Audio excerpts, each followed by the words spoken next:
라이브 2부 지금부터 시작을 합니다. 자, 여러분들 2부를 위해서 여러분들이 너무 기다리시는 우리 교수님께서 무려 5분 귀한 시간 내주셔서 나와주셨습니다. 자, 2부에서는요, 공단기 국어 이선재 교수님, 영어 이동기 교수님, 한국사 문동균 교수님, 행정학의 김중률 교수님, 그리고 행정법의 박준철 교수님과 함께 과목별 총평과 필수학습 전략을 확인을 합니다. 자, 우리 수험생분들을 위해서 늦은 시간에도 함께 해주신 우리 교수님 한 분씩요, 라이브 굉장히 많은 분들이 지금 시청해주고 계시거든요. 우리 라이브 시청해주고 계신 수험생 여러분들과 인사 간단하게 나누시고 시작하면 좋을 것 같네요. 먼저 우리 국어 이선재 교수님부터 간단하게 인사 나눠주시죠. 여러분, 국어 이제 국가직 시험 보느라 너무 수고하셨고요. 오늘 앞으로의 그런 어떤 총평과 함께 앞으로의 전망 잘 듣고 앞으로도 잘 대비하시면 되겠습니다. 지금 간만에 제 하관을 화면으로 보니까 너무 어색한데요. 아름답게 그렸습니다. 그죠? 네. 그럼 계속해서 우리 이동기 교수님께서도 인사 나눠주시죠. 자, 안녕하세요 여러분. 공무원 영어 이동규입니다. 반갑습니다. 네, 이 정도 하고 있다가 더 말씀드릴게요. 네. 역시 기대가 되는. 다음에 행정법의 박준철 교수님도 나와주셨습니다. 네, 안녕하십니까, 박준철입니다. 제가 월요일부터 감기가 좀 몸살 감기가 심해가지고 저만 마스크 좀 쓰고 진행을 하는 거를 양해 부탁드립니다. 좀 이따 또 뵙겠습니다. 아프시다니 정말 마음이 아프네요. 그리고 우리 수험생 여러분들도 건강 신경 꼭 쓰시고요. 다음은 행정의 김준규 교수님도 나오셨습니다. 안녕하세요, 김준규입니다. 여러분들 수고 많이 하셨고요. 조금 이따 뵙겠습니다. 네. 그리고 한국사 문동규 교수님 제 옆에 계시네요. 네, 안녕하세요 여러분들. 시험 보시느라 너무 고생 많으셨고요. 네, 이제 슬슬 다시 마음 추스리고 이제 또 다시 달려야 될 때니까 오늘 우리 교수님들이 좋은 정보 많이 주시고 저도 좋은 정보 많이 드리도록 노력할 테니까 네, 이제 좀 심기일전해서 다시 좀 이제 달리는 그런 딱 계기가 됐으면 좋겠습니다. 네, 감사합니다. 정말 본격적으로 2부 어떤 내용을 말씀해 주실지 너무나 기대가 되는데요. 본격적으로 시작하기 전에요, 2부에서는 앞서 안내드린 대로요, 특별한 선물도 준비를 했습니다. 자, 유튜브 실시간 채팅창에 활발하게 참여해 주신 분, 와, 지금 너무 많은 분들이 활발하게 참여를 해주고 계시네요. 참여해 주신 분과 그리고 실시간 질의응답 시간에 이제 질문을 선정되신 분들 중에서 추첨을 통해서 저희가 에어팟 프로와 백화점 5만원권 상품권, 그리고 피자와 치킨, 그리고 스타벅스 아메리카노 선물까지 저희가 드립니다. 푸짐한 선물이 준비되어 있으니까요, 많은 여러분들께서 실시간 댓글창으로 우리 교수님들 응원해 주시고요, 궁금한 것들도 댓글로 올려주시기 바랍니다. 자, 그럼 본격적으로 2부 시작해 보겠습니다. 우리 교수님들께 많은 수험생 여러분들이 시험을 치고 난 다음에 궁금한 것들 많이 물어봐 주셨습니다. 사전 질문을 통해서 저희가 질문들을 준비를 했고요. 자, 첫 번째로는 이번 국가직 시험의 과목별 출제 경향을 바탕으로 남은 서지방 시험을 준비하는 수험생과 지금 시청하고 계신 여러분들 중에는요, 아마 앞으로 2023년 시험을 준비하고 계신 예비 수험생분들도 충분히 많으실 거라는 생각이 듭니다. 자, 여러분들이 반드시 알아야 하는 과목별 학습 방향성을 지금부터 짚어봅니다. 자, 첫 번째 질문은요, 우리 한국사 문동균 교수님께 드려봐야 될 것 같네요. 네. 저희 공단기 풀서비스가 무려 정확도 99.9%의 정확도를 갖고 있는데요. 이 공단기 풀서비스 데이터에 따르면요, 요번에 뭐 꼭 풀서비스 데이터뿐만이 아니라 한국사가 좀 쉬웠다, 이런 얘기를 많이 하더라고요. 풀서비스 합격권 수험생들의 한국사 과목 평균이 무려 96.9점으로 나왔습니다. 만점대로 꽤 많이 나왔어요. 자, 이러한 상황에서 사실상 이 한 문제 차이가 굉장히 아쉬울 수밖에 없는데 말이죠. 이것 때문에 지금 댓글창에서도 확인을 할 수가 있는데 마음이 좀 많이 아픈 그런 수험생들도 많은 것 같습니다. 자, 이런 학생들이 남은 지방직 대비 시험 기간 동안 어떻게 학습을 하면 좋은지 혹시 추천하고자 하시는 강좌가 있으신지 궁금합니다. 네. 아무튼 이번 한국사가 합격권에 있으신 분들은 다 맞거나 하나도 좀 위험하다. 그러니까 쉬운 시험은 뭐 시험 난도가 어려울 때 있고 쉬울 때도 있고 그런데 뭐 모두 다 같은 시험을 보는 거잖아요. 그러니까 이런 시험 같은 경우에는 무조건 다 맞아야 됩니다. 네, 그래서 제가 이번에 그 정답률이 좀 낮은 문제들을 좀 보니까 일단 그 해설 강의 때도 제가 설명을 드렸는데 첫 번째 10번 문제 박지원 사료 관련된 문제 좀 이따 더 자세하게 설명드릴 텐데 이거는 이제 우리가 사료를 많이 봐야 되거든요. 사료를. 그러니까 지문 보면 지문이 좀 짧아지고 지문에 대해서 장난치는 게 좀 줄어들었어요. 대신에 이제 사료는 좀 고난도로 낸 거죠. 이 문제 같은 경우에는. 물론 이제 제 수업을 들으신 분들은 이제 우리 판서노트에서 판서노트 2018년도 초반부터 있었기 때문에 다 확인을 하셨을 텐데 아무튼 사료 대비가 좀 더 필요하다. 네. 그래서 지금 사료 강의는 제가 이미 찍어서 업로드를 해놨거든요. 그래서 핵심 사료 총정리해서 그 강의를 그렇죠. 지금 댓글도 많이 올라오는데 박지훈 우리 집만 빼고 좀 이따 설명을 드리고 아무튼 사료 강의 지금 업로드가 다 돼 있어요. 그 사료 특강에서도 했던 사료거든요. 그래서 사료 강의 자체가 뭐 10강이 안 되니까 부담이 크게 되지 않을 거예요. 그래서 그거를 한두 번 정도 좀 돌려서 듣는 게 좋을 것 같고요. 그래서 일단 사료, 다양한 사료 대비가 필요했었던 것 같고, 네. 그리고 저는 좀 약간 놀랬던 게 그 문화사 문제들이 지금 보면 그 기본 문화사 인물사에서 원효 의상 문제나 아니면은 역사적 문제나 이런 거는 워낙 중요한 특혜급이니까 잘 맞추셨는데 그거보다 약간 급이 떨어지는 문제가 그 문화사 이제 유네스코 백제 역사지구 쪽이랑 이건 뭐 정확하게 백제 역사지구 문제로 보기도 좀 약간 뭐한데 그 문화사 중에서 완전 잘 나오는 주제 말고 그거보다 약간 떨어지는 그 서브 주제들 이 부분이 좀 쉬운 문제였거든요. 근데 의외로 틀린 분들이 많더라고요. 이것도 정답률이 좀 낮은 문제 중 들이었는데 뭐 2번 문제나 이제 16번 문제. 네. 그래서 이런 거 볼 때 문화사를 지방직 할 때 아마 좀 덜 보거나 아니면 출제 빈도가 그동안 낮았기 때문에 아예 그냥 안 하신 분들도 많았던 것 같아요. 그래서 그거를 좀 봐야 되지 않나. 네. 그래서 일단 다음 시험 대비할 때는 내가 부족했던 부분을 먼저 메우고 나서 그 다음에 또 한 달간의 또 문단속을 또 돌리는 게 좋다라고 생각하거든요. 그러니까 내가 이제 부족했던 부분을 찾아서 먼저 포인트로 메우고 그래서 제가 볼 때는 사료 첫 번째, 네. 그 다음에 두 번째는 문화사를 따로 좀 보는 게 좋겠다. 그래서 문화사도 판서 노트를 제가 이미 완강을 다 해놨어요. 네, 그래서 그거를 보시면 좋을 것 같아요. 두 가지를. 네, 안 그래도 한국사가 굉장히 쉬웠다고 해서 쉬운 시험일수록 완벽하게 다 맞추는 게 그렇죠. 어느 부대보다 중요한데 네. 자 기억하시죠? 일단은 사료. 네, 사료. 사료를 보고 그리고 문화사 서브 주제들 그동안 네. 서브 주제들이었던 문화사를 포함해서 꼭 보고 여러분들 이런 강의는 모두 이미 우리 문동진 교수님이 공단기 강의에서 확인을 할 수가 있기 때문에 네. 부족한 부분을 완벽하게 채우시고 남은 지방직 대비하시길 바랍니다. 자 다음으로 우리 국어도 한번 살펴볼게요. 아무래도 저희가 1부에서도 말씀을 드렸는데 이번 시험에서 공통 과목은 다소 평이하거나 쉽게 출제된 경향이 있었습니다. 자, 국어 같은 경우에도 마찬가지였는데요. 풀서비스 기준 수험생의 전체 평균 점수가 80점 후반, 초반이죠. 83.2점을 기록을 했습니다. 작년에 75점이었는데요. 무려 8점이나 좀 오른 수준이었습니다. 합격권에 있는 수험생의 평균 점수는 90점대로 나타났거든요. 자, 그렇다면은 이번 국가직 시험을 우리 교수님께서 보시기에 어떤 시험이었다, 어떻게 분석을 하시고 그리고 다가오는 지방직의 출제 경향은 어떻게 될지 여기를 대비하기 위한 강의는 무엇이 좋은지 추천을 부탁드립니다. 이번에 그 시험을 보시고요. 목소리가 좀 안 나서. 네, 이번에 시험을 보시고 많은 학생분들이 굉장히 상반된 마음을 느꼈을 것 같아요. 그러니까 점수는 너무 좋은데 일단 점수는 굉장히 좋은데 이게 내 실력인가? 중위권 학생들은 그렇게 생각을 하셨을 것 같고 상위권 학생들은 점수는 굉장히 좋은데 주변하고 이제 평가를 들어보고 점수 입력과 굉장히 기분이 나빴을 것 같습니다. 그래서 한마디로 뭐 국어만 그런 건 아니겠지만 전체적으로 난도가 그러니까 너무 낮아지니까 어리둥절? 좋은 점수를 받고도 기분이 안 좋거나 아니면 정말 이게 내 실력인가? 그래서 저는 사실 저희가 시험을 분석하거나 예측할 때 크게 세 가지를 보지 않습니까? 첫 번째는 그 시험의 문제의 유형을 보고요. 두 번째는 문제의 문항 비율을 보고 세 번째는 문제의 난도를 보는데 이번에 그 국가직 시험이나 아니면 작년에 지방직 시험을 마찬가지로 유형은 오히려 저희가 신유형을 굉장히 많이 준비를 시켰는데 약간 죄송할 정도로 안 나와요.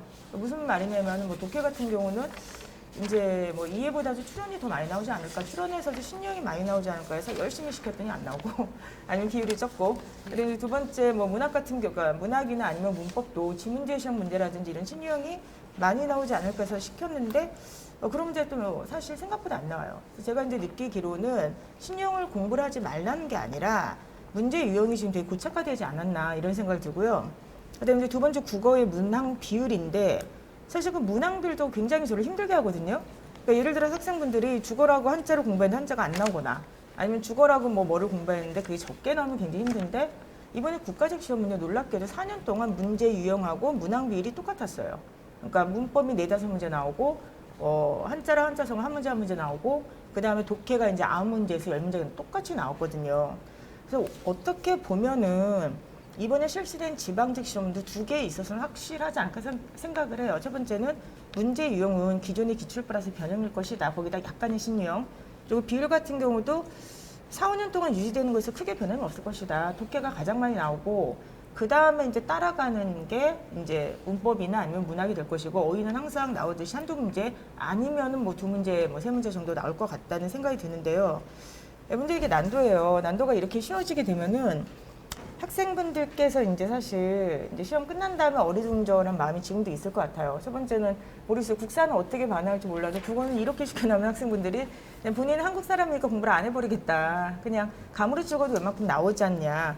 근데 이제 문제는 이게 뭐냐면은 상위권은 그래도 돼요. 상위권은 시험 문제가 어렵게 나오든 쉽게 나오든 점수가 출렁거리지 않습니다. 왜냐하면 이미 다 해놨거든요. 이미 다 해놨기 때문에 어렵게 나와도 그냥 한두 문제, 쉽게 나오면 다 맞거나 아니면 한 문제예요. 이번에 국어 같은 경우는요. 한 문제 빼놓고는 다 그 정답률이 75%가 넘어요. 그 중에서 대부분의 문제가 정답률이 85에서 90이에요. 이건 뭐냐, 그냥 아침에 눈곱대고 가가지고 시험 문제 풀어도 맞는 사람이 80%라는 소리잖아요. 그러니까 이건 사실 조심스럽게 난도 조절이 완전히 실패한 시험이라고 할 수가 있어요. 그렇기 때문에 상위권은 어렵게 나오든 쉽게 나오든 이번 시험이 속상한 시험이었지만 사실은 지방직 어떻게 나오든 상위권 괜찮아요. 그리고 항상 말씀드렸듯이 지방직이 국가직보다 절대로 쉽지는 않습니다. 그래서 작년 같은 경우도 지방직 문제에서 오답률이 높았던 문제 중에 두 문제가 독해 문제였고 한 문제가 문법 문제였거든요. 그래서 상위권은 어차피 독해나 문법이나 뭐 한자는 다 대비가 돼 있어 괜찮은데 제가 걱정하는 건 사실 중위권 학생들이에요. 중위권의 이 어리둥절하면서 기쁜 마음.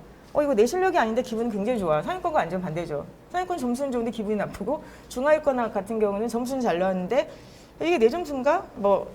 내가 이렇게 잘했나? 뭐 이런 생각이 이제 들게 되는 거죠.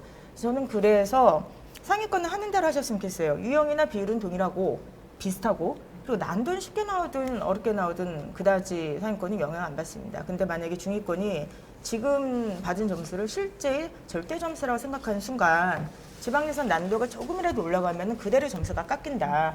그래서 저는 이번 지방직의 출제 유형과 비율은 예전과 비슷하게 생각을 하시되 난도는 차라리 작년으로 맞춰라. 작년 시험이 절대로 어려운 문제가 아니에요. 전체 평균이 작년이 74.2에 상위권도 굉장히 잘 봤어요. 92.2거든요. 근데 이번엔 상위권의 국어가 96점이에요. 이거는 사실 변별력을 상실했다는 것이죠. 그래서 이번에 본인의 성적의 점수를 그냥 받아들이되 기분 좋게 받아들이되 다음 시험도 내가 이 점수를 얻는다는 그런 환상, 그런 기대는 버리시기 바라고요. 차라리 작년도 난도에 맞춰서 하는 게 좋다. 작년도 난도도 절대로 높지 않습니다. 그래서 앞으로 강의를 이제 추천을 이제 해달라고 하셨는데 저는 너무 지엽적인 거 다 빼셨으면 좋겠고요. 당연히. 그리고 심화 문제도 지금 중위권 학생들은 그냥 가장 기본적인 거 중심으로 틀을 좀 잡아갔으면 좋겠어요. 그리고 이제 시간이 별로 얼마 안 남았기 때문에 그냥 버릴 거는 버려라. 예를 들어서 이번에 그 오답률 1위가 한자 문제예요. 한자 문제인데 봉투 모의고사에서 똑같이 나오는데 정답률 20%. 그러니까 이건 어떻게든 안 된다는 거예요. 그렇기 때문에 상위권은 최고 난도에 좀 더 욕심을 내시되 중위권 학생들 같은 경우는 그냥 버릴 건 버리고 그냥 작년 정도의 난도, 어떻게 보면 약간 쉬운 정도의 시험에 그 초점을 맞춰서 문제풀이를 좀 많이 하셨으면 좋겠습니다. 그리고 이제 역시 우리 교수님께서 콕 집어주셨네요. 그리고 마지막으로 이제 말씀을 드릴 거는 바로 뭐냐면은 시험이라고 하는 거는 사실 이렇게 출렁출렁거리죠.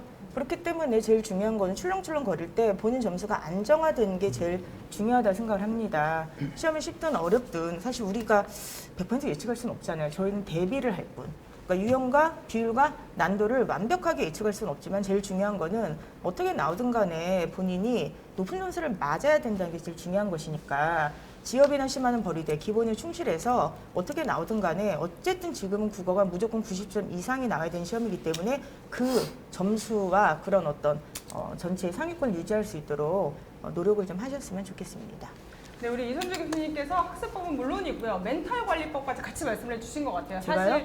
사실 시험이 쉬우면 그렇지 않나요? 시험이 쉬우면 정말 착각하기 나름이거든요. 사실 이 점수가 내 실력이 아닌데도 불구하고 점수가 높아서 내 실력인 줄 착각하는 수험생 여러분들이 많을 것 같은데 이 기회에 우리 이선주 교수님께서 콕 집어 말씀해 주신 것처럼 자, 지방직 같은 경우에 대비를 하실 때 국어는 이 성적이 나의 실력이라고 생각하지 마시고 특히 중위권 학생들이라면 우리 선재 교수님이 말씀하신 추천 강의와 더불어서 기본을 더욱더 탄탄하게 하고 남은 기간 동안 학습 좀 보충하시면서 마음을 다잡고 다시 내가 전년도 난도 정도에서 내가 시험을 보겠다라고 마음가짐을 갖고 공부를 하시는 것이 최선의 마음 상태와 학습 학습 상태를 점검하는 기준이 되지 않을까라는 생각을 해봅니다. 어떻습니까, 교수님? 제 말이 맞을까요?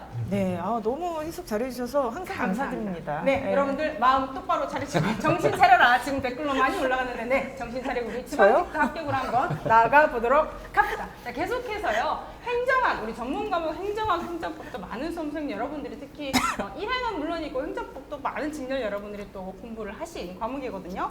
행정학에서 말이죠. 우리 김준기 교수님께 꼭 여쭤보고 싶은 질문들이 많았습니다. 자, 행정학 이번에 좀 쉽지 않았던 걸로 보이는데요. 한국사와 다르게 이 전문 과목인 행정학은 합격권의 평균 점수가 88.8점 정도로 추산이 됐습니다. 공통 과목은 뭐 90점 이상 되는 평균 점수가 나온 것에 비하면은 다소 낮은 평균이었다. 자, 행정학 점수가 생각만큼 나오지 않은 수험생이라면 이 시기에 걱정이 굉장히 많을 것 같아요. 특히 지방직 준비생이라면은 자, 요 상황에서 내가 행정학에 고득점 받기 위해서 어떻게 공부를 하면 좋을 것인가, 어떤 강의를 들어야 할 것인가 고민이 많을 것 같은데요. 답변 좀 부탁드립니다. 네, 저희 행정학은 이제 10년 만에 처음으로 필수 과목으로 다시 전환이 되면서 이번에 처음 치러진 시험이기 때문에 지방직 대비 전략을 말씀드리기 전에 제가 이번 국가직 시험에 대한 전체적인 출제 경향을 좀 짚어드리는 게 우선일 것 같습니다. 그래야지 지방직 전략도 거기서 이제 도출이 될 수 있을 것 같으니까요. 그런데 사실 저희가 행정학이 필수로 전환이 되면 문제가 과연 어떻게 나올까 초미의 관심사였는데 뭐 옛날에 필수처럼 되게 어렵게 나올 거다. 그런 저 역시 그렇게 예상을 했었고 그런 예상들을 많이 했었는데 과연 어떻게 나왔을까요? 네, 굉장히 좀 어려워졌고 변별력도 아주 좋아졌습니다. 그런데 이 변별 난이도가 높아지면 왜 문제가 이 필수가 되면 왜 난이도가 높아지고 문제가 어려워질까요? 그거는 우리가 다 예상할 수 있듯이 더 이상 선택 과목이 아니기 때문에 출제위원들이 이제는 여러분들한테 자기 과목을 선택해 달라고 애걸복걸 아주 뭐 쉬운 문제를 가지고 경쟁적으로 이렇게 내는 그런 아부를 할 필요가 사실 없어진 거거든요. 그물 안에 갇힌 고기는 고기를 줄 필요가 없다는 말처럼 마음 놓고 그냥 어렵게 출제를 해버린 거예요. 변별력이라는 게 여러분들이 아시다시피 실력 있는 사람과 없는 사람을 분별해 주는 거잖아요.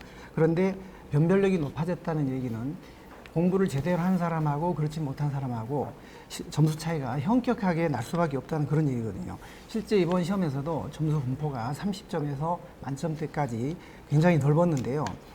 제대로 공부한 사람은 95점 만점 이렇게 맞을 수 있지만 그렇지 못한 사람은 과락을 걱정해야 되는 그런 상황이 사실 됐거든요. 저는 뭐 볼 때 기본적으로 이번 국가직 9급 시험에서 나타난 분명한 세 가지 양상이 있다고 생각을 하거든요. 첫째는 옛날 필수 때처럼 난이도 변별력이 상당히 이제 높아졌다. 그리고 둘째는 앞으로는 제대로 공부한 사람하고 그렇지 못한 사람하고 실력 차이, 점수 차이가 현격하게 나타날 거다. 그래서 제대로 공부를 해야 된다. 그리고 마지막으로는 행정학도 이제는 충분한 시간을 가지고 좀 비중을 두고 준비해야 되는 그런 과목이 됐다. 여기 계신 공통 과목 선생님들한테는 조금 죄송한 말씀이지만 이런 것들을 참고해서 내년도 시험이나 이제 지방직 시험을 대비를 해야 될 것 같아요. 지방직 9급에 대비해서 한 가지 먼저 말씀을 드릴 것은요. 국가직에서 이런저런 문제가 나왔다 그래서 지방직에도 이런 문제가 나올 거다. 흔히들 그렇게 말을 하는데 저희 행정학은 조금 다릅니다. 왜냐하면 저희 행정학은 워낙 방대하기 때문에 국가직에서 나왔던 주제가 지방직에서 그대로 나오거나 그런 경우가 별로 많지 않습니다. 다양한 분야를 돌아가면서 두루두루 이렇게 물론 중요한 문제는 계속 나오지만 두루두루 출제가 되기 때문에 국가직에서 나왔던 주제만 너무 집착하기보다는 행정학 이론 전반을 두루 점검 정리해 주시는 게 중요할 것 같아요. 그러나 한 가지 분명한 것은 국가직처럼 난이도나 변별력이 높아질 거다. 그런 점입니다. 그래서 제가 이번에 국가직 9급 그 행정학 점수대별 원인 분석하고 그다음에 어떻게 대비를 할 것인지 전략을 저희 카스파 홈페이지하고 공단계 홈페이지 게시판에 자세하게 분석을 해서 제목이 꿀벌은 슬퍼할 시간이 없다 이런 제목으로 제가 공지를 이미 올려놨어요. 그거 한번 읽어보시고 자신에게 맞는 원인을 찾아서 맞춤형 전략을 잘 세워오시기 바랄게요. 그런데 지방직 대비해서는 저는 기본적으로 모든 수험생들한테 공통적으로 필요한 것은 두 축이라고 생각을 해요. 하나는 이제 이론을 들은 지가 오래됐기 때문에 그 이론에 대한 감이 이제 가물가물 떨어지는 상황이거든요. 따라서 이론에 대한 감도 살려야 되고 그다음에 또 지방직의 특수한 그런 문제에 맞춰서 실전 감각도 키워나가야 되기 때문에 두 축을 이제 살려나가야 될 것 같아요. 그래서 두 가지 커리를 추천을 드린다면은 이론은 C, D급까지 포함해서 비교적 자세하게 설명된 그 압축, 여단화 압축 강의라는 게 있습니다. 그리고 실전 감각은 이제 내일 출간될 지방직 동형 모의고사 교재가 있기 때문에 그 두 개를 가지고 이론에 대한 감하고 실전 문제에 대한 감을 길러 나가는 게 중요할 것 같고요. 만약에 여기에 내가 정 기출이 부족하다 이런 분들은요, 기출은 정말 중요하기 때문에 지금이라도 완강을 하시는 게 좋을 것 같고요. 근데 저는 이제 마지막에 이렇게 마무리를 하실 때 여러분들이 너무 요약서 위주로만 혼자서 계속 해독하는 거는 저는 비추합니다. 왜냐하면 난이도나 변별력이 높아질 때는 그게 별로 도움이 안 돼요. 막판에도 약간 행정학은 깊이 있게 해야 됩니다. 너무 그냥 남들이 하는 뻔한 A, B급 그것만 그냥 피상적으로 하는 거는 별로 도움이 안 돼서는 그런 점에서 여단 압축은 C, D급까지 다 포함이 됐기 때문에 이론 전반에 걸쳐서 빠르게 한번 정리할 수 있는 최적의 커리라고 생각을 하고, 그다음에 내일 출간되는 지방 동형 모의고사도 난이도가 좀 있는 좋은 문제들로 구성이 되어 있고, 특히 올해 개정된 우리 지방자치법이 32년 만에 전 조항이 개정이 됐거든요. 그런 것들이 모두 반영된 문제들이기 때문에 반드시 한번 수강을 하시거나 아니면 풀어보기라도 하셨으면 좋을 것 같아요. 여러분들 2달이라는 이 시간은요, 결코 짧은 시간이 아닙니다. 망가지기에도 충분한 시간이고 만회하기에도 충분한 시간입니다. 열심히 하셔야 됩니다. 꿀벌은 슬퍼하지 않는다. 화이팅! 와, 감사합니다. 박수가 절로 나왔네요. 특히 마지막에 망가지기에도 충분한 시간이고 성공하기에도 충분한 시간이다. 맞습니다. 2달이라는 시간이 1년 넘게 공부하신 수험생 여러분들에게 짧아 보일 수 있지만 하지만 그만큼 중요한 시간이라는 걸 우리 김준기 교수님께서 딱 짚어주신 것 같습니다. 맞습니다. 2022년 시험 제도가 크게 바뀌면서요. 특히 전문 과목의 난이도가 변별력이 이게 좀 많이 올라갔다, 바뀌었다라고 내다보시는 우리 교수님들의 의견도 굉장히 많습니다. 그런 의미에서 우리 김준기 교수님께서는 자, 2달이라는 시간 오히려 좀 학습의 완성도를 어느 때보다 좀 확실하게 높이는 게 중요하다 말씀 주신 것 같습니다. 그냥 요약직으로만 보지 말고 기본적으로 두루두루 다시 한번 완벽하게 점검을 하는 것으로 여러분 남은 기간 동안 행정학 대비를 확실하게 하시기 바랍니다. 꿀벌은 슬퍼할 시간이 없으니까요. 지금 꿀벌 말씀하시자마자 댓글창에 꿀벌은 맛이다. 꿀벌이 의미 난리가 났네요. 여러분들 슬퍼할 시간이 없는 꿀벌이 되시길 바랍니다. 자, 계속해서요. 와, 요번에 이 과목이 특히 어려웠다고 합니다. 이 행정법이 굉장히 어려웠다고 하는데요. 자, 행정법 박준철 교수님께 질문을 드려보려고 합니다. 교수님, 행정법이 정말 어려웠습니다. 이렇게 어려워도 되나 싶을 정도였는데요. 자, 90점 이상 받은 학생이요. 10%밖에 되지 않았어요. 공단계 풀서비스 데이터 기준으로. 그리고 합격권에 있는 학생들의 행정법의 평균 점수가요. 84점.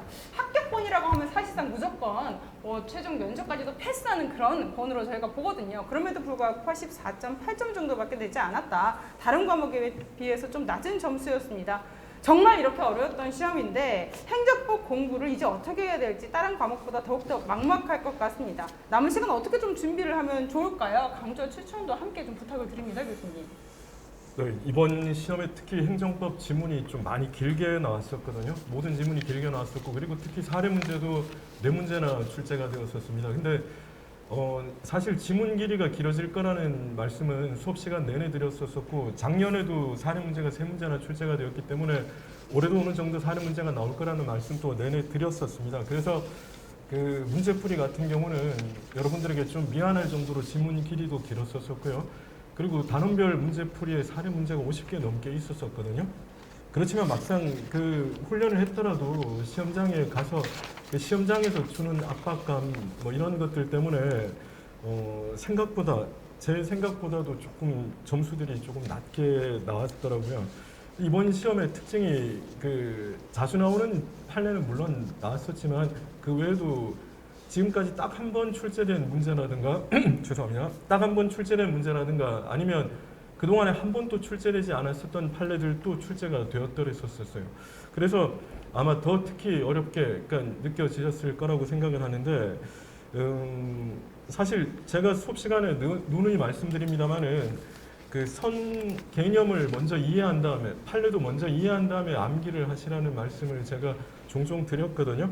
그래서 이번에 예를 들면 뭐 정답 지문으로 나왔었던 농지법상의 이행강제금 같은 경우도 제가 이게 왜 국가직이 한 번 출제되었었는데 왜 출제되었는지 그 배경까지 설명을 드렸더랬었습니다. 수업 시간에 문제풀이 시간에도요. 그게 그래서 이게 이 행정청이 잘못 고지한 부분들 때문에 그 이행강제금 부과 처분이 문제가 되었었고, 아니면 사실 개별적인 농지법 이런 부분들에 있는 문제를 내지는 않아요. 근데 그 판례가 출제된 배경, 문제가 출제된 배경을 수업 시간에 이렇게 설명을 드렸었는데, 그래서 아마 그 고득점 하신 분들 같은 경우에는 제가 그 판례를 말씀을 드릴 때 결론만 말씀드리는 것도 있지만 사실관계를 좀 이해해달라고 배경 설명을 많이 드리지 않습니까? 그래서 그 배경 설명을 좀 잘 따라오신 분들은 좀 고득점을 하셨던 것 같고, 그렇지 않고 마지막에 좀 시간을 쫓겨서 그 결론만 암기하신 분들은 좀 점수가 낮았던 것 같아요. 그래서 갭이 굉장히 컸었던 그 시험이었더랬었습니다.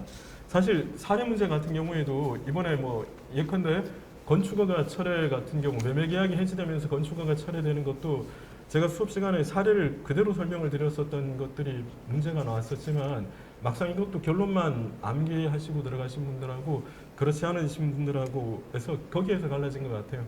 그리고 아까 처음에 잠깐 말씀을 드렸습니다만은 이번에 한 번도 출제 안 된 문제 그리고 판례 그리고 한 번만 출제되었었던 문제, 예를 들면 제가 그 해설 강의 전날에 글을 올려가지고 좀 설명을 좀 더 깊게 했으면 좋겠다 싶은 문제들을 적어달라고 했더니 사실은 뭐 1번 빼고 19문제 다 나왔었거든요. 19개 다 나왔었는데 그 중에서 무선협상 대상자라든가 아니면 해양경찰청 그 문제들도 사실은 무료로 이렇게 배포해드렸었던 오답노트에 다 있었던 부분들이에요. 그래서 이제 결론적으로 말씀을 드리면 그 국가직 경향하고 지방직 문제 경향은 행정법은 거의 비슷하게 가왔습니다. 지금까지 국가직 문제 경향이랑 지방직 문제 경향이랑 거의 비슷하게 왔기 때문에 지방직도 이렇게 나온다고 전제하에 그렇게 말씀을 드리면 뭐 고득점 하신 분들은 계속 그렇게 공부하시면 됩니다. 그분들은 뭐 특별히 걱정하실 거 없고요.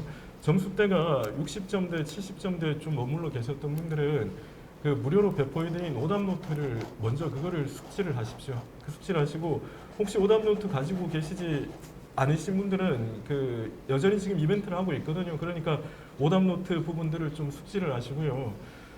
그리고 제일 좋은 거는 이제 지방직 대비로는 지금 다다음 주에 개강하는 지방직 대비 강좌를 들으시면 거기에서 제가 이런저런 또 설명을 드릴 겁니다. 그래서 그거 듣고 오답노트 정리하시면 될 거고요. 혹시나 다른 과목들을 투자할 시간들 때문에 그게 안 되시는 분들은 오답노트 들으시고 오답노트는 숙지하시고요. 그리고 여러분들께서 지금까지 봤었던 익숙한 교재들, 그게 기본서가 되었든 기출문제가 되었든 아니면 그냥 문제풀이 교재가 되었든 그렇게 정리를 하시면 될 겁니다. 아마 해설 강의를 듣고 나서 여러분들이 문제를 다시 보셔서 아시겠지만 그날의 압박감 때문에 그래서 그렇지 좀 천천히 돌아보면 이걸 왜 틀렸을까 그런 문제들이 대부분이었을 겁니다. 그래서 지방직 대비는 좀 더 이렇게 그 판례를 좀 잘 정리를 하셔가지고 이번 혹시나 국가직에서 못 치신 분들은 지방직에는 고득점 하시기를 바라겠습니다. 네. 정말 차분하게 설명해 주신 우리 행정법 써니 교수님 말씀하실 때 교수님 너무 건강이 안 좋으신 것 같아서 걱정을 너무 많이 하시네요. 교수님 꼭 쾌차하시길 바라겠고요. 또 우리 교수님들은 우리 수험생이 어떤 마음으로 틀렸는지도 꼭꼭 집어내시는 것 같습니다. 우리 교수님께서 말씀하실 때 댓글로 제가 이런 댓글을 봤어요. 그래요. 저 결론만 암기해서 70점 망했어요. 미쳐버려 이러시는 분들 계시거든요. 교수님들은 여러분들이 어떻게 하면 맞출지도 아시고요. 어떻게 했기 때문에 틀릴지도 이렇게 잘 아십니다. 자, 행정법 지방직 대비를 위해서 우리 특별히 우리 박주재 교수님께서 박주재 교수님 맞으시죠? 우리 써니 행정법 교수님과 죄송합니다. 우리 교수님들과 함께하니까 저도 여러분들 가슴이 선덕선덕하거든요. 박주재 교수님께서 말씀해주신 포인트는 특히 60점에서 70점대 오답노트 숙지 심지어 무료 배포 중이라고요. 이 오답노트를 무조건 숙지를 하고 그 다음에 지방직 대비 강좌도 이미 다 준비를 해 놓으신 상태이기 때문에 우리 박준철 교수님의 지방직 대비 강좌를 통해서 판례 정리도 완벽하게 하시길 바랍니다. 남은 기간 동안 여러분들 지방직도 반드시 써니 행정법과 합격하시기를 바랍니다. 말씀드리는 지금 이 시간 9시 9분 지나고 있는데요. 지금 시청자 수가 무려 15,800명이 800분이 시청을 하고 계신 것으로 나타났습니다. 누적 시청자 수는 계속해서 15만 명이라고요? 지금 공이 자꾸 들어가는데 자 누적 시청자 수는 계속해서 올라가고 있는데요. 역시 우리 공단기 1타 교수님들과 함께하는 라이브 이 설명회는 여러분들이 반드시 꼭 들어야 하는 정보들이 많기 때문에 그 어느 때보다도 뜨거운 열기로 교수님들과 함께하고 있는 것 같습니다. 자 계속해서요. 이번 시험에서 정답률이 낮았던 문제도 분명히 있습니다. 특히 영어와 행정학 그리고 한국사에서 정답률이 낮았던 문제를 분석해 보고요. 그리고 남은 기간 지방직 시험의 대비책도 함께 알아보도록 하겠습니다. 자, 영어에 관련해서 이 영어는 과연 정답률이 낮았던 문제가 무엇일까? 자, 공단기 풀서비스 데이터를 바탕으로 영어 문항별 정답률을 보면요. 6번 어법 문제가 정답률이 44%에 그쳤고요. 그리고 19번 문제가 57%, 9번 문제가 60% 정도로 정답률이 좀 낮게 나왔습니다. 특히 9번과 19번이요. 제목 요지파악 문항이었는데 자, 이 문제가 특별히 정답률이 이렇게 낮았던 이유가 과연 무엇인지 그리고 지방직에서도 분명히 이런 문제가 또 나올 것 같거든요. 지방직에서 또 이런 문제가 나왔을 때 우리 수험생 여러분들이 어떻게 준비를 해야 할지 우리 영어 이동기 교수님께 한번 여쭤보도록 하겠습니다.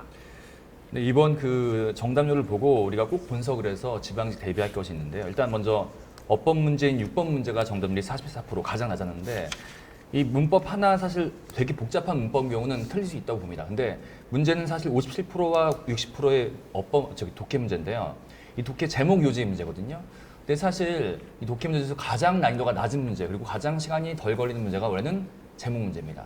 근데 이번엔 제목 문제에서 난이도가 높았고 많이 틀렸다는 건데요. 제가 한 문제 한번 여기 선생님들한테 여쭤볼 텐데 그 독해 문제였거든요. 근데 그 제목 문제였는데 첫 번째 문장의 내용이 레이저는 빛과 전자의 상호작용으로 가능하다라는 레이저는 내용이었어요. 빛과 전자의 상호작용으로 가능해진다. 이게 첫 번째 문장이었거든요. 그럼 저는 딱 생각하는 게 되게 어렵겠다. 네. 나랑 거리가 멀다 이런 생각이 들거든요. 벌써 정말 어려운데요? 과학적 글이었습니다. 그리고 과학적 글이었고요. 그래서 여러분들이 대부분 과학적 글이 가면 당황하기 시작하고 글 내용을 뭐 어떻게든 이해하려고 막 하는데 사실 얘는 제목 문제입니다. 그 안에 레이저가 어떻고 뭐 그 전자가 어떻고 또는 그 안에 쓰인 말들이 원자, 분자, 핵, 내부고리, 에너지 레벨, 빛의 파장, 방출물질. 근데 사실 이런 단어 때문에 완전히 압박을 받는 건데요. 이런 단어 사실 하나도 필요 없습니다. 다 안에 들어있는 부연 설명일 뿐이지 이 글은 레이저의 생성 방식에 관한 글이었거든요. 그러니까 여러분들이 너무 글 내용만 조금만 어려워지거나 하면은 당황하고 글 내용을 제대로 보지 못하고 글 보는 방법 자체를 잃어버리는 것 같아요. 사실 제가 수업에서 여러 번 말했고 시험 며칠 전에도 제가 우리 독해 출제자의 뇌구조라는 수업 통해서 대부분 두 가지 글이 많다. 그래서 글의 전반부에서 꼭 주제문 파악해라. 그럼 답은 금방 나온다. 특히 국가직 시험은 더 그렇다라고 분명히 말씀드렸는데 그 방법을 분명히 여러분도 알 거라고 생각됩니다. 근데 그 방법을 제가 보기엔 전혀 못 써먹은 거죠. 사실 그만큼 여러분들이 연습이 덜 돼 있던 것 같아요. 특히 이 독해, 특히 영어 문제는 여러분들이 중고등학교 마치면서 자기만의 방식이 다 있더라고요. 그 방식을 너무 오랫동안 고착해왔기 때문에 아무리 선생님한테 좋은 방법을 듣더라도 그 방법을 자기 걸로 만들지 못하고 바로 시험장에 가는 겁니다. 그냥 듣기에는 저 방법 되게 좋은 것 같아, 참 좋은 것 같아 이런 생각을 하는데 실제로 자기가 연습해서 충분히 할 걸 만들어야 되는데 그 연습하는 기간도 부족하고 그다음에 연습하는 방식이 잘못된 경우가 너무 많은 거죠. 그래서 어떤 게 맞는지 압니다. 하지만 그 맞는 것을 자기 것으로 바꾸기 위해선 반드시 매일매일 꼼꼼하게 공부하는 게 너무너무 중요하거든요. 특히 항상 매년마다 독해 문제가 점점 어려워지고 있고 지방직도 분명히 독해 문제가 합격을 아마 지배할 만큼 되게 중요할 겁니다. 영어 성적에서. 따라서 이 독해 학습에 있어서 반드시 매일 학습할 것. 그리고 여러분들의 예전 습관대로 그냥 대충 하는 버릇이 아니라 반드시 문제 유형별로 어떻게 하는 게 좀 더 올바른 독해법인지 어떻게 하면 좀 더 좋은 답을 고를 수 있는지 그런 방식을 생각하면서 그렇게 분석을 하셔야만 학습이 되고 성적이 된다는 겁니다.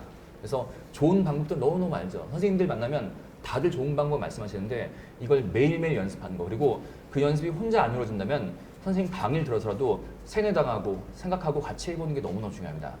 그런 의미에서 이 하프가 그런 장점이 있는 거죠. 하프가 여러분들이 매일매일 저와 함께 하시면서 제 생각들 여러분들을 주입되는 겁니다. 그래서 자기도 모르게 자기가 가지고 있던 습관들을 버리시고 새로운 습관을 만들어주는 거거든요. 그래서 정말 다시 한번 당드리건데 하프를 듣고 나눌 때 공간에 반드시 좋은 방법을 배울 뿐 아니라 이것들을 매일매일 연습할 것 그리고 좀 더 꼼꼼하게 분석하시면 분명 지방직에서는 이 더 좋은 점수를 분명히 받을 수 있을 거라고 생각합니다.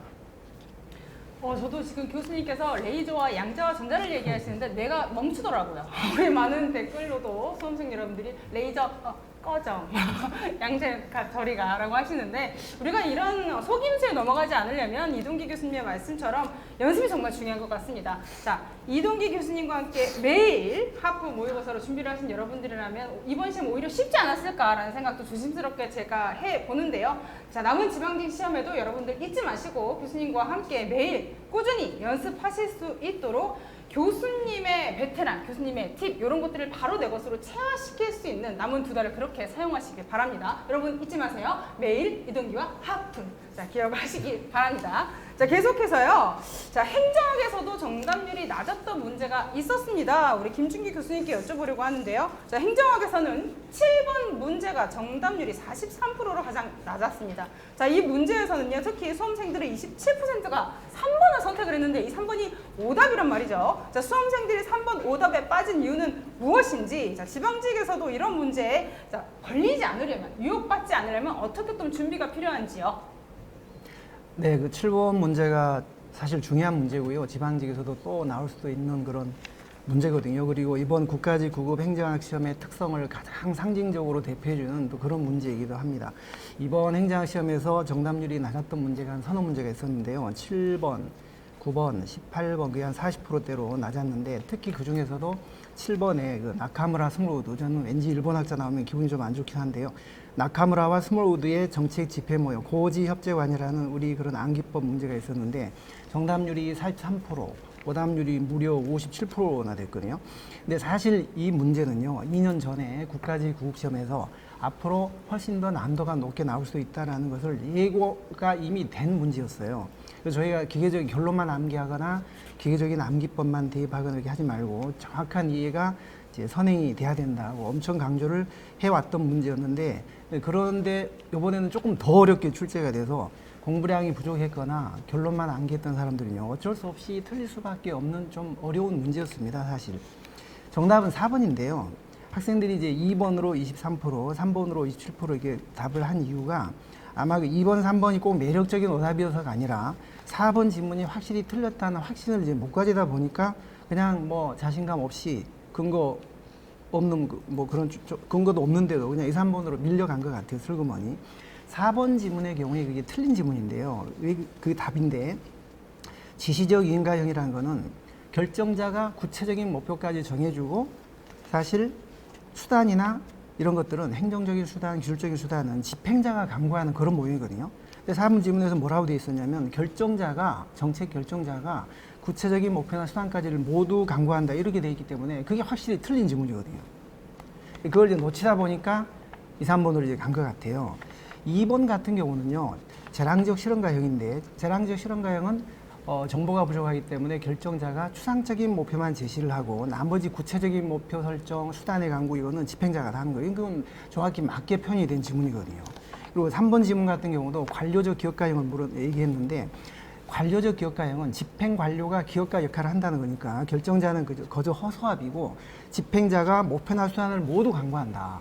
그리고 결정자를 설득한다. 이런 모형이기 때문에 그것도 전혀 문제가 없는 정확히 맞는 지문이에요. 다만 그 3번 지문 후단에 이런 말이 있긴 했어요. 이게 조금 헷갈렸을 수도 있겠는데요. 결정자는 집행자가 설정한 목표와 수단을 기술한다 이런 표현이 있었거든요. 근데 잘 그게 기술한다는 게 무슨 뭐 글쓰기 노예도 아니고 뭘 기술한다는 건지 문헌에 잘 등장하지 않는 표현이긴 한데 어쨌거나 3번 지문은 전체적으로 볼 때 집행자가 목표 수단을 다 결정한다, 강구한다 이런 게 강조되고 있는 지문이기 때문에 맞다고 봐야 되는 지문이거든요. 사실 저희 선행정학 커리에서는 입문부터 마지막 동영까지 모든 커리에서 이 나카무라 스몰우드의 정책 집행 모형 고지 협재관은 엄청 강조를 해왔던 그런 문제예요. 특히 결정자하고 집행자의 역할을 정확히 나누어서 추상적인 목표, 구체적인 목표, 행정적인 수단, 기술적인 수단 이 네 가지 중에 결정자하고 집행자가 어디까지 역할을 해야 되느냐 이게 굉장히 중요하고 이게 이 모형을 이해하는 아주 결정적인 도구가 된다. 그래서 모든 커리에서 상세히 반복적으로 설명을 했는데 아마 결론만 딱 암기했거나 기계적으로 단편적인 암기법을 그냥 대입했거나 그런 수험생들이 일부 정답을 놓친 것 같아요. 저는 이제 이 문제를 통해서 볼 때 이 암기법이라는 게 어떤 때는 약이 되기도 하지만 도움되기도 하지만 어떤 때는 오히려 이 독이 되는 경우가 좀 있는 것 같아요. 그래서 기계적인 암기법만 문제를 딱 봤을 때 무조건 암기법만 대입할 게 아니라 그 설문의 전제 조건이라든지 그다음에 출제자의 의도라든지 특히 방점 같은 걸 좀 찾아서 살펴보는 그런 식으로 해야 될 것 같아요. 특히 앞으로 지방직 때는 그런 점에 조금 유의를 하셔야 될 것 같습니다.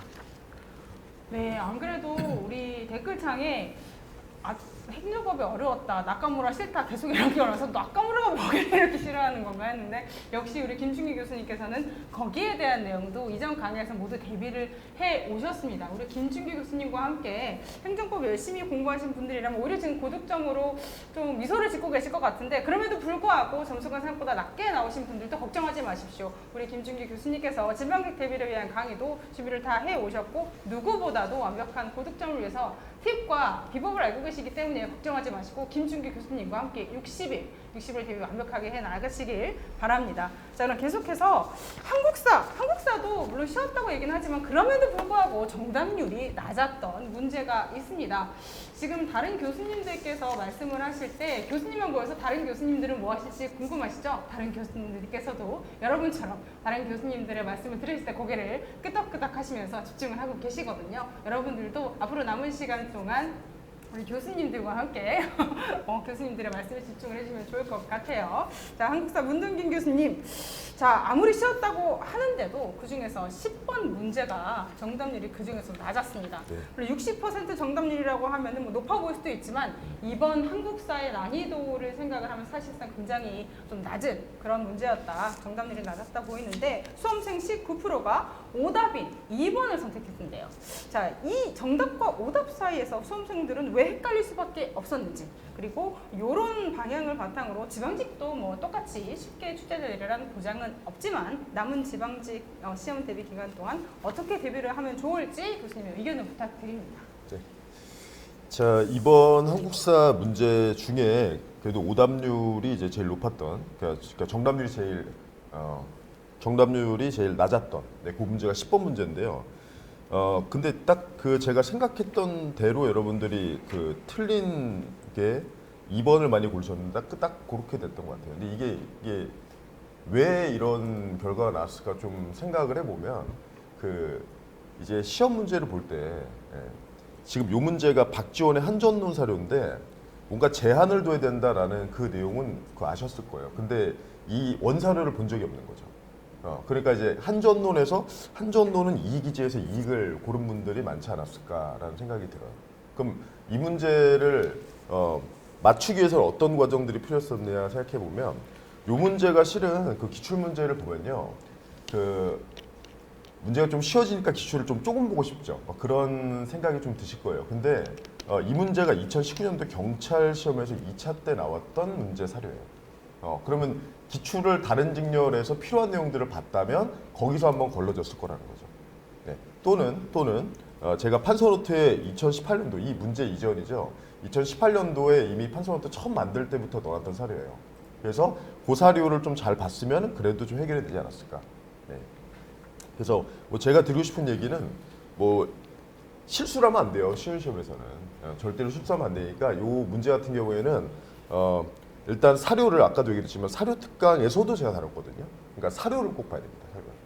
그래서 이게 요약서로 단어만 외웠다라고 하면 실제 그 문제에서 그 사료를 골라낼 수 있느냐고 또 다른 문제거든요. 그러니까 전체 사료를 보고 그 부분에 키워드를 잡아놓고 그런 다음에 나중에 키워드만 외우면 당일날 가서 그걸 찾을 수가 있는데 그냥 요약서에 나와 있는 그 단어들만 외운 상태로 시험 당일날 가서 내가 처음 찾아봐야지 그러면 그건 좀 힘들다는 거죠. 왜냐하면 한국사는 보통 20문제를 10분 정도에 풀어야 된다라고 하는데 그 한 문제당 30초거든요. 그러면 밖에서 트레이닝하지 않은 상태로 그 문제를 처음 만났다. 그러니까 안 해본 거는 실전에서 당일날 할 수가 없어요. 시간이 없는 거죠. 그러니까 다 해보고 다 트레이닝 된 거를 가서 하는 거지. 가서 내가 이런 것들을 가지고 가서 내가 시험날 처음 분석을 하면서 해봐야지 그거는 이제 불가능하다는 거죠. 그래서 네, 여러분들 제가 수업 때도 많이 강조했던 내용이지만 사료, 그죠? 사료 전체 사료를 꼭 봐야 됩니다. 꼭 보고 그 안에 키워드를 찾아내는 연습. 네, 그래서 사료 특강 꼭 들으시고요. 사료 특강. 그다음에 아까 이제 정답률이 또 낮았던 문제가 문화사 문제였는데 문화사 특강 꼭 보시고요. 그 두 가지를 꼭 메우시면 메우고 나서 그다음에 시험 한 달 남겨놓고 문단속을 또 하는 거죠. 네. 그렇죠? 그래서 그렇게 하시면은 충분히 좋은 점수 지방직에서 맞을 수 있을 것 같습니다. 역시 쉬운 시험일수록 실수는 그렇죠. 네. 치명적이군요. 여러분들 다가오는 지방직 시험에서 이 실수를 줄이시려면 우리 교수님이 말씀하신 것처럼 사료 특강 필수, 문화사 특강도 필수. 그렇죠. 그리고 한 달 남았을 때 문단속 한 번 더 돌리면서 완벽하게 하면은 여러분 이런 실수 범하지 않고 고득점 100점 가실 수 있는 거 아니겠습니까? 네. 지금 그렇습니다라고 네. 하셨습니다. 100점 갈 수 있을 거라고 믿습니다. 한국사 너무 걱정하지 마시고요. 남은 기간 우리 문동기 교수님과 함께 문단속 잘하시기 바랍니다. 자, 지금 말씀드리는 순간요. 모두 누적 시청자 수가 17,000명이 넘어가고 있습니다. 정말 많은 분들이 우리 교수님들과 그리고 공단계와 함께 해주고 계십니다. 자, 다음으로는요. 계속해서 지방직이 이제 60일밖에 남지 않았습니다. 아, 김준규 교수님께서 하신 말씀이 아직도 떠오르네요. 망할 수도 있고 성공할 수도 있는 짧지만 길 수도 있는 그 시간을 우리가 어떻게 보내야 하는가 지금 말씀을 나누고 있는데요. 자, 그렇다면 남은 이 D-60 특히 국어와 영어 같은 경우에는 다른 과목과 달리 훈련, 아까 이동기 교수님께서도 말씀하셨어요. 매일 훈련이 정말 중요한 과목이다 말씀 주셨고 국어도 제가 알기로 지문도 많고 공부해야 될 내용도 많은 것으로 알고 있거든요. 이 국어와 영어에서 D-60 특별한 학습법이 있을지 교수님들께 좀 여쭤보고 싶습니다. 자, 남은 기간 동안 어떻게 지방직 시험을 잘 준비하면 좋을까? 자, 먼저 영어 이동기 교수님께 한번 여쭤보도록 할 겁니다. 자, 매일 훈련이 굉장히 중요하다고 말씀을 주셨는데 그럼에도 불구하고 영어 성적이 안 오르고 안 올라서 너무나 걱정도 많고 고생인 수험생들이 많습니다. 자, 이 시점에서 국가직 시험을 통해 지방직 영어는 자 이렇게 준비해라 라고 하시는 교수님만의 어떤 추천 과목 학습법이 있을까요? 네, 일단 정말 60일, 70일 지금 남았다고 하는데 그 시간이면 정말 충분한 시간이라고 생각 들어요. 선생님들 다 동의하실 텐데 충분한 시간이니까 선생님 말씀 잘 들으시고 꼭 잘 지켜나가시기 바라고요. 일단 첫 번째 염려사항은 작년과 되게 비슷한 느낌인데 작년 국가직 영어가 다들 끝나고 수월했단 말했는데 지방직은 시험 끝난 다음에 상당히 절망적인 글들이 많이 올라왔습니다. 그러니까 조금 난이도가 조금 높아졌을 뿐인데 왜냐면 그만큼 대비를 안 했기 때문에 훨씬 더 어렵게 느껴지는 거죠. 이번 지방직도 마찬가지일 거라고 생각합니다. 감히 말씀드리면 이번에 봤던 국가직 시험보다 절대 쉬울 수가 없습니다. 분명히 같거나 어려운데 어려워지는 선생님이 훨씬 더 많을 거고요. 그리고 조금만 어려워도 분명 더 큰 차이를 느낄 거라고 생각됩니다. 그래서 반드시 여러분들 현재 이번 국가직 받은 점수보다 마이너스 15에서 20점 계산하고 그게 바로 자기의 현재 점수라는 것을 반드시 인식하시는 게 중요합니다. 실제로 그동안 보면 난이도 높은 문제가 대략 3, 4문제가 되는데요. 이번에 한 문제였다는 거 보면 한 2, 3문제를 더 틀릴 수 있다는 것을 꼭 염두에 두시고 현재 내 점수는 국가직 점수 마이너스 15점 그리고 마이너스 20점 이 정도로 잡으신 다음에 자기의 실력을 생각해서 이제 거기에 맞게 공부하는 게 상당히 중요할 것 같아요. 누구나 현재 자기 판단을 못하면 계획이 흐트러지거든요. 그래서 반드시 자기 파악하시고 진행하시기 바랍니다. 그리고 지금 일단 다른 과목과 달리 영어는 이 안에서도 어휘 부분이 있고요. 그다음에 문법 있고 독해가 있는데 이 세 가지를 다 지금 대비하는 건 상당히 힘듭니다. 하지만 여러분들이 자신의 약점들을 이번 국가 통해서 분명히 파악했을 거라고 생각해요. 문법이 너무 약하다. 그리고 독해가 너무 약하다. 제일 중요한 건 스스로 느끼는 건데 이 스스로 국가직 시험이라는 가장 좋은 어떤 그 일종의 테스트를 통해서 여러분들의 약점을 파악했으면 그 약점을 보완하신다면 분명히 자신감도 생길 것이고요. 그리고 그 자신감 때문에 전반적인 점수 향상이 분명히 있을 겁니다. 그래서 어휘가 약한 사람들, 문법이 약한 사람들, 독해 약한 사람들은 그 자기 약점에 맞게 거기에 맞는 커리큘럼 또는 거기에 맞는 과정들을 따라가시면 되겠어요. 사실 이거 하나하나를 다 설명드리기 너무나 긴 설명이라서 제가 저희 그 다음 카페 이동기 영어에 올려놨으니까 꼭 가서 자기의 약점 영역을 어떻게 보완할 것인가. 그래서 그것들만 주로 보완하시면 분명히 성적은 올라갑니다. 그래서 그렇게 해서 자기 약점 보완하시고요. 그리고 약점이 없다. 뭐 이런 분들은 거의 없겠지만 그런 분들은 이제 남은 기간 동안 내가 잘했으니까 영어 잘 봤으니까 나머지 잘 보겠지. 이런 마음 정말 버리시고 거듭 말하지만 반드시 최소한 매일매일 조금씩이라도 공부하시라는 겁니다. 그래서 뭐 하프를 풀다거나 일주일에 한 4일 정도는 하프를 풀고 이틀은 동영, 20문제 풀이 이렇게 매일매일 4가지 영역, 문법, 어휘, 생활영어, 독해 4가지를 꼬박꼬박 풀어나가는 게 상당히 중요할 거예요. 여러분들 어렸을 때 뭐 빨간 펜, 무슨 뭐 구몬 이런 것들 해봤을 텐데 그게 알게 모르는 성적이 상당히 늘어나거든요. 그래서 절대 자신감은 좋지만 자만심은 버리시고 매일 학습을 꼭 진행하시고요. 그리고 약점 보완하시는 것이 분명히 여러분들 지방직 때 정말 곡소리 나지 않고 정말 슬프지 않고 여러분 원하는 점수를 분명히 받을 수 있는 방법이라고 생각합니다. 네, 맞습니다. 우리 교수님께서 또 너무 좋은 말씀을 해주신 것 같아요. 지금 이 시점에서 멘탈, 무장은 또 정말 중요하지 않겠습니까? 이선재 교수님에 이어서 우리 이동기 교수님께서도 자신감은 좋지만 자만심은 안 된다라는 말씀 해주셨어요. 자, 현 점수에서 마이너스 20점, 15점 정도는 빼고 이게 나의 실력이다 생각하고 공부를 하라고 하셨는데 그 순간 댓글창에서 선생님 저 그럼 관할게요 라는 슬픈 댓글이 저의 눈을 떠나지 않았습니다. 하지만 여러분 어디까지나 그 말씀은 그만큼 긴장감을 갖고 다시 공부를 열심히 하라라는 우리 이동기 교수님의 정신 무장을 위한 키워드였다라는 것을 기억을 해주셨으면 좋겠습니다. 약점 파악 확실히 해서 자신감을 가지신다면 남은 60일 동안 70일이라고 정정해 주셨죠? 역시 똑똑하신 우리 수험생 여러분들 약 2달 동안 완벽하게 영어 성적 올리실 수 있을 것이라고 생각을 합니다. 지금 댓글창에 우리 이선재 교수님 목소리 언제 들어요? 라는 말씀 많이 해주셨는데 바로 지금 들려드립니다. 바로 남은 기간 동안에 국어학습법 어떻게 좀 공부를 하면 효과적으로 지방직 시험을 대비할 수 있을지 국어 이선재 교수님께 여쭤보도록 하겠습니다. 그러니까 그 앞에서 말씀드렸던 것처럼 상위권 학생들은 솔직히 참 이런 말 하기는 말씀드리긴 그렇지만 만약에 지방직이 지금 국가직 정도로 쉽게 나오면 상위권은 국어 공부할 시간에 솔직히 전공 과목 어렵게 나왔다고 하니까 전공 과목도 신경 쓰신 게 맞습니다. 왜냐하면 상위권은 더 이상 뭐 하실 게 없어요. 이렇게 나오면. 그런데 이제 상위권은 아까 영어도 마찬가지로 말씀하셨던 것처럼 시험이라고 하는 게 한 번 이렇게 틀 수도 있겠지만 계속해서 정답 상위권 평균이 96점이라고 하면 변별력 자체가 없어진 시험이에요. 그래서 좀 상식적인 어떤 정상적인 수준으로 다시 돌아오지 않을까라고 생각을 해요. 그러니까 공포분이 조성하는 거 절대는 아니고요. 국어가 갑자기 지방 때 어려운데 이런 게 아니라 그냥 작년 정도를 생각하시라는 거예요. 작년에 전체 평균이 75점, 상위권이 한 91점에서 92점, 딱 그 정도를 생각을 하시고 상위권은 제가 볼 때는 뭐 지엽이나 심화로 가기보다도 변별력이 좀 있는 문제. 예를 들어서 기출 문제를 풀더라도 뭐 80%, 70% 이런 문제 풀지 마시고요. 다시 정리하실 때 정답률 40%, 50% 정도가 되는 것들만 뽑아서 푼다고 한다든지, 그러니까 기본적인 문제를 바탕으로 차라리 마지막 한 문제를 더 맞추는 약간 변별력 있는 문제로 대비하는 게 좋다 생각을 합니다. 상위권 학생들은 정말 지금까지도 잘하셨지만 이제 마지막에 지방직이 다시 전체 평균 75점 시험으로 돌아올 때를 대비하더라도 저는 무조건 90점이 넘어야 된다고 생각을 해요. 그래서 남아있는 기간 동안에 문제풀이 감을 유지하는 데 좀 집중을 하시되 문제풀이에서 항상 이제 염두에 두실 게 시험 문제가 어떻게 나오든 뭐 극악난도 요즘 모의고사 없잖아요, 사실. 그러다 보니까 일반 정도 난도의 모의고사 나올 때 자기 평균이 항상 90점 이상이 된지를 확인하면서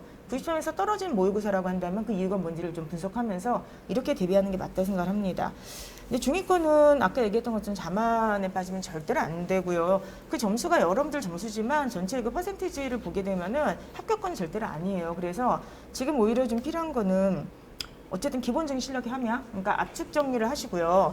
다만 아까 말씀드렸던 것처럼 중위권은 이번에 만약에 시험이 좀이라도 어려지면 점수가 10점 이상 확실히 떨어져요. 그러니까 점수의 안정화를 이루기 위해서 차라리 버릴 건 버리세요. 버릴 건 버리고 맞을 문제를 확실히 맞아서 무조건 90점 가까이 혹은 이상으로 시험 문제가 어떻게 나오든지 끌어올리는 전략이 필요하다고 생각합니다. 그렇기 때문에 중위권은 오히려 너무 변별력 있는 문제보다 핵심적인 기본적인 문제를 중심으로 해서 90점이라고 하는 점수대에 난도에 상관없이 다가가는 그런 쪽으로 공부를 하는 게 맞다고 생각을 해요.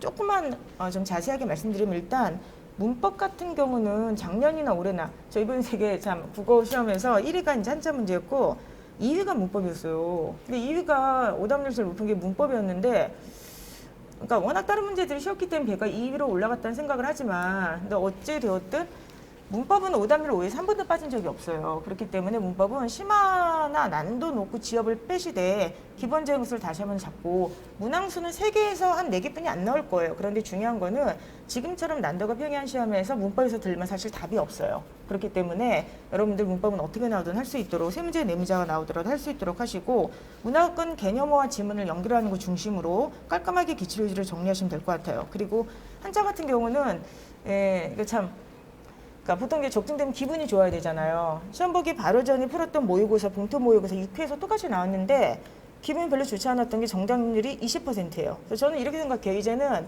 여러분이 한자 문제를 선택하고 공부하는 게 아니라 한자가 그냥 여러분들을 선택하는 것 같아요. 그래서 야 이런 문제 던져줄 테니까 맞으려면 맞고 아니면은 다 20%로 깔고 이렇게 되니까 오히려 지금은 한자 성어에 집중을 하시고요. 한자는 그냥 여태까지 안 했으면 앞으로도 못하는 겁니다. 그래서 그냥 마음 편하게 보셨으면 좋겠습니다. 다만 한자 성어는 도금을 그쵸 안 줄 수가 있기 때문에 우리가 원래 하던 대로 하셨으면 좋겠어요. 마지막으로 가장 강조드리고 싶은 게 하나가 있습니다. 그게 바로 뭐냐면 독해예요. 이번에 사실 제가 국가직 시험 전에 독해 특강을 했거든요. 근데 독해 특강을 한 게 좀 무한하다고 느낄 정도로 시험 문제가 쉬웠어요. 그래서 시험 문제 이렇게 쉬워지면 강사 기분이 좋아져야 되는데 약간 뭐 전공이 어렵다고 지금 하시니까 차라리 전공부를 더 시키고 그랬나 국어를 뺄 걸 그랬나 할 정도로 좀 약간 강사로서 미안한 점도 좀 있습니다. 그런데 여러분들 독해는요. 일단 작년 시험을 꼭 보셨으면 좋겠어요. 작년에 오답률 그 1위가 독해 40%였어요. 정답률이 42%, 오답률 2위도 독해 53%, 오답률 3위가 뭐였냐면은 문법이에요. 근데 문법 아까 이제 우리가 해야 된다고 했으니까 이 말은 뭐냐면은 여태까지 한 번도 평균이 똑같다고 하더라도 독해가 지방직 독해가 국가직처럼 쉬운 적도 없었고요. 그리고 국가직 독해는 기본적으로 단문 위주로 나오죠. 지방직 독해는 한 문제는 반드시 그죠 4단락 5단락짜리 긴 지문이 나오게 됩니다. 유형이 새로운 건 절대로 아니에요. 근데 난도가 올라가고 선택지의 난도가 또 올라간다는 특성을 가지고 있어요. 그래서 저는 여러분들 이번엔 시험을 본 다음에 독해가 이렇게 쉽게 나와 하고 그냥 손을 놓지 마시고요. 상위권은 변별력 있는 문제 중심으로 중위권은 그쵸 모든 문제에 대한 변별력이 높지는 아직은 않다 생각해요. 그래서 독해에 좀 더 신경을 좀 쓰시는 게 맞지 않을까 생각을 합니다. 그래서 영어에 그 하프가 있는 것처럼 국어 같은 경우는 독해와 산다도 있고 매일국어도 있으니까 독해에 대한 감을 잃지 않기 위해서 차라리 독해는 꾸준하게 공부를 한 다음에 오히려 시험 전에는 그냥 하던 대로 하면서 들어가는 거지 특강이라고 하는 게 필요가 없는 거거든요. 바로 직전에는. 그래서 여러분들이 지금부터 독해 남은 70여일 동안은 다시 한번 신경을 쓰셨으면 좋겠습니다. 지금 강의를 그래서 한 3개 정도나 지금 기획을 하고 있어요. 목이 그래서 간 것 같은데요. 일단 여러분들 매일국어나 독해 산다는 문제가 떨어지지 않게 제가 제공해 드린다고 했으니까 꾸준하게 하시면 되는 거고요. 다음 주에 지방직 요약 특강이 개설이 됩니다. 근데 이건 딱 이틀 진행이 돼요. 상위권 듣지 않으셔도 돼요. 아니 뭐 들어주시면 고맙고 그런데 굳이 상위권은 뭐 지금 뭐 너무 잘하시니까. 근데 지방직 요약 특강이라고 하는 것은 중위권 학생들을 위해서 만든 거예요. 상위권 간단한 어떤 정리고요. 그러니까 전체 한 6, 7시간 동안에 지방직 시험 보기 전에 사실 다시 세팅해야 되잖아요. 그래서 전체를 빠르게 다시 한번 생각을 하기 위해서 요약 특강을 준비했으니까 그거를 들으시고 정리한 다음에 5월에 개강하는 봉투 모의고사를 들으시면 될 것 같습니다. 그리고 독해가 지금보다 난도가 약간 올라간다는 전제하에 특히 독해가 40%와 50%의 정답들이 나온다는 전제하에 전 그렇게 나올 거라 생각하기 때문에 세독 특강이 이제 5월에 열리게 됩니다. 세상에 없던 독해 비법인데 아까 레이저 문제 듣고 나서 이제 당시이잖아요, 그렇죠? 그런 것처럼 이 인간의 그 인지 능력도 별로 부족하거든요. 그래서 결과적으로 A라는 대상을 설명하기 위해서 우리가 제일 많이 쓴 게 개념, 예시, 비교, 내조, 인과, 특성, 효과, 종류, 그 다음에 문제 해결이에요. 그러니까 10가지 이런 개념물을 통해 가지고 어떤 글이 나오든 간에 어느 정도까지 요약을 할 수가 있어요. 자, 그것을 세상에 없던 독해 비법이라고 하는 강의를 통해서 보여드리도록 할 테니까 독해가 정말 아직까지 약하다. 좀이라도 난도가 올라가면 안 된다. 아까 영어 문제 못 풀었던 것처럼 전체의 어떤 구조화를 전혀 할 줄 모른다 하시는 분들은 짧은 독해 특강이거든요. 그걸 통해서 난도 있는 문제를 좀 대비하셨으면 좋겠습니다. 네, 역시 우리 이선재 교수님은 국어의 전문가, 국어의 박사신 게 틀림없습니다. 어떻게 저 많은 내용을 한 번에 저렇게 막혀없이 말씀하시는지 정말 대단하신 것 같네요. 그럼에도 불구하고 우리가 기억해야 될 것은 딱 이건 것 같아요. 점수대별 선택과 집중 전략을 수립을 해서 학습을 해 나가라. 상위권 같은 경우에는 정답률이 낮은 것보다는 좀 변별력을 대비할 수 있는 문제들, 그리고 사실 문제는 중위권이다. 중위권 같은 경우에는 자만하지 말고, 일단 이게 첫 번째로 딱 짚어주셨고요. 맞을 건 확실히 맞아야 되기 때문에 핵심과 기본을 다시 한번 살펴라. 그리고 여러분들이 지금 절대로 놓쳐서는 안 되는 것이 바로 문법과 독해 꼭 집어주셨습니다. 독해는 뭐 크게 여러분들 너무 걱정하지 마시고, 우리 교수님께서 이미 준비하셨고 준비 중이신 여러분들 곧 만나게 될 우리 세상에 없던 독해 비법, 그리고 독해와 산다 등의 특강과 여러분 강의로 무조건 대비를 하실 수가 있다는 것을 기억을 하시고요. 평이했다고 자만하지 말고 우리 지방직 국어까지 한 번에 뽀갤 수 수 있는 우리 공단기 이선재 교수님과 함께하는 애제자들이 되시길 바랍니다. 아시겠죠? 자, 통키쌤 부처의 미소. 그렇죠. 우리 통키쌤의 미소를 보면은 정말 마음이 평온해지면서 혹시라도 지방직 남은 기간 동안 너무 불안해 하시는 분들은 지금 이 화면을 캡처하셔서 이동기 교수님의 평온한 미소와 함께 마음의 힐링 시간을 가지시길 바랍니다. 자, 어느덧 저희가 사전 질문이요. 하나밖에 안 남았어요. 자, 사전 질문 우리 행정법의 박준철 교수님께 사전 질문 하나 드리고요. 자, 계속해서 여러분들의 실시간 질문도 받도록 하겠습니다. 지금 이 시간 동안 좀 궁금한 거, 이것만큼은 지금 이 시간에 교수님께 꼭 물어보고 싶다 하시는 것들이 있으면은 댓글로 달아주세요. 그러면은 저희 채팅창에 우리 공단기 요원들이 또 픽을 해서 우리 교수님께 질문할 수 있도록 하겠습니다. 자, 그럼 계속해서 지역적인 문제 분석과 지방직 출제 가능성, 특히 너무 어려웠던 행정법에 있어서 많은 수험생 여러분들이 궁금하다, 좀 알려줬으면 좋겠다 말씀 주셨거든요. 우리 박주철 교수님, 저희가 공단기 사이트에서 사전 질문을 미리 받았는데 정말 이 행정법이 유독 어려워서 질문을 많이 해주셨습니다. 남은 시험을 위해서 행정법의 지역적인 부분까지 봐야 할까요? 국가직 때 지역적인 문제가 많이 나온 건지, 아니면 지방직 때도 이런 부분들을 다 안고 가야 하는 건지 질문을 많이 주셨습니다. 어떻게 보십니까? 이번 국가직 때 아까도 말씀을 드렸습니다만은 그동안에 여러 번 나오던 문제, 그러니까 출제가 여러 번 됐었던 지문들이 나온 경우도 있었습니다만은 단 한 번도 나오지 않았던 지문들, 그리고 또 한 번 정도 출제된 지문들이 나온 게 많았었거든요. 다른 시험들보다. 근데 아까도 말씀드렸지만, 조금 전에도 말씀드렸지만 그 내용들이 오답노트에 다 있었어요. 해안경찰청장의 방제 작업이라든가 우선 협상 대상자라든가 뭐 이런 것들이, 과징금 감면 이런 것들이 다 있었기 때문에 지역적인 부분들이 나왔다고 보기는 어렵고요. 물론 아주 생소한 지문들이 있었습니다. 그럼 무조건 한 문제 나옵니다. 이번에도 99년도에 그 형법에서 굉장히 많이 논의되었었던 그 판례가 하나 나왔었는데, 그 판례 같은 경우는 이제 출제자들이 실무를 하다가, 그러니까 판사로 있다가 대학교 교수님으로 가시는 분들이 있거든요. 그런 분들이 이제 형법이나 민법이나 이런 부분들에 대해서도 도로 능통하니까 그런 문제들을 한 번씩 지문으로 냅니다만은 그 문제 몰라도, 그 지문 몰라도 정답 찾는 데는 지장이 없었었죠. 그래서 지역적인 문제가 나왔다고 보기는 어렵고요. 지역적인 문제가 나오지 않을 거는 지방직 때도 거의 지역적인 문제는 내지 않을 겁니다. 다만 한 가지는 제가 수업 시간에 말씀드린 거 있죠, 그죠? 이게 논리적으로 A, B, C, D로 연결되면 A, B를 물으면 우리가 쉽게 접근할 수 있지만 A에서 바로 D를 물으면 어려운 느낌이 드는 게 분명히 있거든요. 예를 들면 뭐 도로 점령 허가는 특허다, 특허는 재량이다, 재량이는 부관을 붙일 수 있다. 이렇게 가면 하나하나 연결되면 우리가 쉽게 접근할 수가 있는데, 도로 점령 허가는 부관을 붙일 수 있다. 그러면 두 단계를 뛰어넘는 그런 사고를 해야 된단 말입니다. 그게 올해 18번 문제에 있었었죠.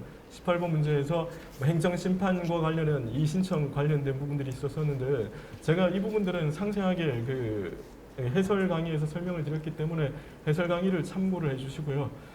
지방직에도 지역적인 부분들은 안 나올 거고, 오히려 더 기본적인 부분들에 집중을 하시고 기본적인 부분들을 좀 더 충실하게 이해를 할 수 있도록 하시고요. 다만 한 가지 추가적으로 말씀을 드리면, 최신 판례 특강 시간에도 말씀을 드렸습니다만은 작년 판례가 그렇게 의미 있는 판례가 없어요. 그래서 오히려 20년 판례가 중요하다는 말씀을 최신 판례 특강 시간에도 말씀을 드렸는데, 그게 이번에 지문들이 몇 개 나왔었죠, 그렇죠? 그래서 제가 작년에 촬영한 20년 대비 최신 판례 특강이 있습니다. 시간 되실 때 그 부분들을 좀 더 보시면은 아직 시간이 많이 남아 있으니까요. 충분히 시험 대비가 되지 않을까라는 생각을 합니다. 그래서 너무 걱정하지 마시고 오답노트 충분히 보시고, 그리고 뭐 지방직 대비 수업 들으실 분들은 지방직 대비 수업을 들으시고요. 아니신 분들은 여러분들 눈에 가장 익숙한 그 지문들. 그러니까 이번 같은 경우에 또 한 가지 변수가 있었던 게 행정법 시험에서 시간이 많이 걸렸을 거거든요. 근데 그건 제가 수업 시간에도 말씀드렸지만 어차피 5과목 안배를 합니다. 그래서 국어 영어가 어렵게 나오면 행정법은 쉽게 낼 거고, 국어 영어가 국어 영어 국사가 조금 시간을 덜 잡아먹게 시험을 출제를 하면 행정법은 지문이 길어질 수밖에 없어요. 그래서 행정법 몇 분 안에 풀어야 되는가는 것은 이거는 뭐 획일적으로 말씀드릴 수 없고, 이번 같은 경우에는 25분 잡고 풀어도 충분한 그런 문제였을 거라고 생각을 합니다. 네, 우리 써니행정법 우리 박준철 교수님께서 말씀 주셨습니다. 자, 좀 요약을 해보자면 기본에 충실해라. 라고 그리고 키워드를 좀 생각해보자면 판례, 여러분 판례 놓치면 안 되고요. 우리 교수님의 오답 노트를 반드시 숙지할 것 이렇게 좀 요약을 하면 될 것 같습니다. 우리 교수님께서 말씀해 주신 학습법은 저보다도 오히려 수험생 여러분들이 듣고 바로바로 더 이렇게 해야 되는구나 라고 아실 수 있을 것 같아요. 우리 교수님과 함께 어려운 행정법 헤쳐나갈 수 있으리라 저도 믿어 의심치 않습니다. 자, 실시간으로 질문을 받겠다고 말씀드렸더니 정말 많은 분들이 정말 다양하고 풍성한 그런 질문들을 올려주고 계십니다. 자, 사실은 저희가 9시 40분까지가 예정되어 있었어요. 1시간 정도. 1시간 정도 예정되어 있었는데 그럼에도 불구하고 함께 해주시는 분들이 지금 누적 시청자 수가 거의 2만을 향해 달려가고 있습니다. 굉장히 우리 수험생 여러분들이 교수님과 함께하고 있는 이 시간이 너무나 즐겁고 귀하다는 생각을 많이 해주시는 것 같아요. 그래서 끝날 시간이지만 그럼에도 불구하고 교수님들께 지금 올려주신 댓글, 그리고 질문들 몇 개 좀 추가로 해보도록 하겠습니다. 교수님들 어떻게 괜찮으신가요? 네. 와, 너무 감사합니다. 저런 인자하신 미소로 내라고 해주셔서 제 마음이 다 푸근하네요. 자, 그러면 실시간으로 우리 수험생 여러분들이 어떤 질문을 올려주셨나 하나하나 한번 살펴보도록 하겠습니다. 자, 이런 질문이 왔네요. 자, 불안감을 도대체 어떻게 이겨내나요? 교수님만의 비법을 공유해 주십시오. 이것을 이 질문은 왠지 우리 이선주 교수님과 박준철 교수님께서 얘기를 잘 해주실 것 같아요. 우리 이선주 교수님은 어떤 정신무장에 있어서 반드시 해야 할 것들을 조목조목 말씀해 주시고 우리 박준철 교수님께서는 부드러운 목소리를 또 우리 시험생들에게 이렇게 해라 저렇게 해라 말씀을 잘 해주시잖아요. 두 교수님께 이 비법을 먼저 좀 듣고 싶습니다. 먼저 우리 박준철 교수님 이런 비법 뭐가 있을까요? 불안감을 극복할 수 있는 비법이라 이게 사실 전부 다 수험생들은 다 불안하죠. 저도 불안할 때가 많은데요. 근데 그럴 때일수록 묵묵하게 꾸준하게 여러분들의 그 일상생활을 잡아가시는 게 제일 중요한 것 같습니다. 그러니까 규칙적인 생활하시고 그리고 묵묵하게 길을 걸어가시는 것. 그러니까 사실 인생에서는 뭐 꼭 꽃길만 걸어갈 수는 없거든요. 그리고 어떨 때는 이제 험한 돌밭을 가야 될 때도 있고 어떨 때는 길을 만들어 가야 될 때도 있는데 우리는 그래도 목표도 있고 길도 알지 않습니까? 저희 강사들이 그 자리에서 그냥 길을 밝혀주는 역할은 저희들이 하고 있으니까 여러분들의 그 삶을 규칙적으로 꾸준히 해 나가시기를 부탁드립니다. 제가 좋아하는 그 아일랜드의 작가의 그 글 중에 그런 말이 있습니다. 인생의 위대함은 인간의 위대함은 넘어지지 않는 데 있는 것이 아니라 넘어질 때마다 다시 일어나는 것이다 라는 말이 있는데 여러분들도 혹시 이번 시험에 좌절을 하셨더라도 꿋꿋하게 다시 일어나가셔가지고 목표를 향해 새롭게 달려나가시기를 부탁드립니다. 정말 가슴이 묵묵해서 제가 바로 멘트를 치지 못했습니다. 교수님. 인간의 위대함은 넘어지는 곳에서 온다. 맞나요? 그런 느낌이 확 다 기억은 하지 못하지만 그런 느낌이 왔어요. 그렇습니다. 우리 교수님 말씀처럼 다 힘들 것 같아요. 그죠? 우리 이선재 교수님께서도 여러분들의 정신무장과 멘탈 관리를 위해서 말씀해 주실 것 같지만 여러분들 힘들다는 것은 모두가 다 힘든 것이지 않겠습니까? 우리 박준철 교수님께서 그럼에도 불구하고 힘을 내라. 우리가 빛이 되어주겠다 말씀을 해주셨습니다. 과연 우리 이선재 교수님께서는 어떤 비법을 또 공유해 주실지 궁금합니다. 저도 비슷한데 감정이라고 하는 거에 무슨 비법이 있겠어요. 근데 이제 우리가 이제 문학 강의할 때 항상 말씀드리는 게 문학이라고 하는 게 옛날처럼 어떤 교훈을 주기 위해서 읽는다던가 삶의 방향과 이렇게 하늘의 별이 돼서 내 인생을 비춰준다 이런 그런 문학관도 있지만 저는 사실 그런 문학관보다도 이 문학에는 100명이 나오면 100명의 인생이 있잖아요. 근데 그 중에서 뭐가 옳고 뭐가 그른다가 아니라 우리가 문학을 이제 읽는 것에서 가장 중요한 것 중에 하나가 다 그렇다. 인생이 다 내 마음대로 되지도 않고 힘들기도 하고 외롭기도 하고 그리고 또 하나는 100사람에겐 100사람의 이야기가 있다를 서로 간에 감정이입하고 연민을 느끼는 그 과정으로서 저는 문학을 봐요. 도덕적인 문학관이나 이런 게 아니라 불안감도 마찬가지라 생각을 해요. 지금 박정현 선생님이 말씀을 해주셨던 것처럼 아일랜드, 저는 그 얘기 듣고 개구리 왕눈이가 생각이 나는데 7번 넘어져도 일어나라라고 하는 명작 만화가 있습니다. 근데 이게 도움이 될지 모르겠지만 비싼 말인데 인생에서 누구나 불안감을 느끼고 누구나 사실은 항상 힘듦을 느낀다 생각해요. 그러니까 이겨내는 비법은 아니겠지만 그냥 인정을 했으면 좋겠어요. 내가 지금 굉장히 불안하다. 근데 나만 그런 게 아니다. 여태까지 수천 년 동안 모든 사람들이 불안해왔고 자기 인생 끝이 어떻게 될지 모르고 내 감정이 어떻게 될지 모른다. 그럼 일단 그걸 인정을 하시고 난 절대로 불안해하지 않을 거야가 아니라 다 이렇게 살아. 근데 다만 그 시간을 줄여보자. 그 시간에서 내가 이렇게 널뛰는 어떤 감정의 기복을 수험이라는 목적 지향성, 목적성에 맞게 이걸 좀 어쨌든 간에 그 시간을 줄여서 내 생활을 조직하자. 이렇게 일단은 인정을 했으면 좋겠어요. 그래서 첫 번째 정말 드리고 싶은 말씀은 인간의 감정이나 인간의 어떤 정서라고 하는 게 한목적이진 않다. 불안감을 인정을 하고 다 불안해. 다만 그 시간을 줄여보자. 그걸 인정하시면서 가셨으면 좋겠고요. 그래야지만 놀고 있던 불안해하던 순간적인 그 감정의 죄책감이 휩싸이지가 않으니까. 그리고 두 번째는 그럼 어떻게 그 불안감의 시간을 줄일 것인가. 몸을 힘들게 하세요. 공부하세요.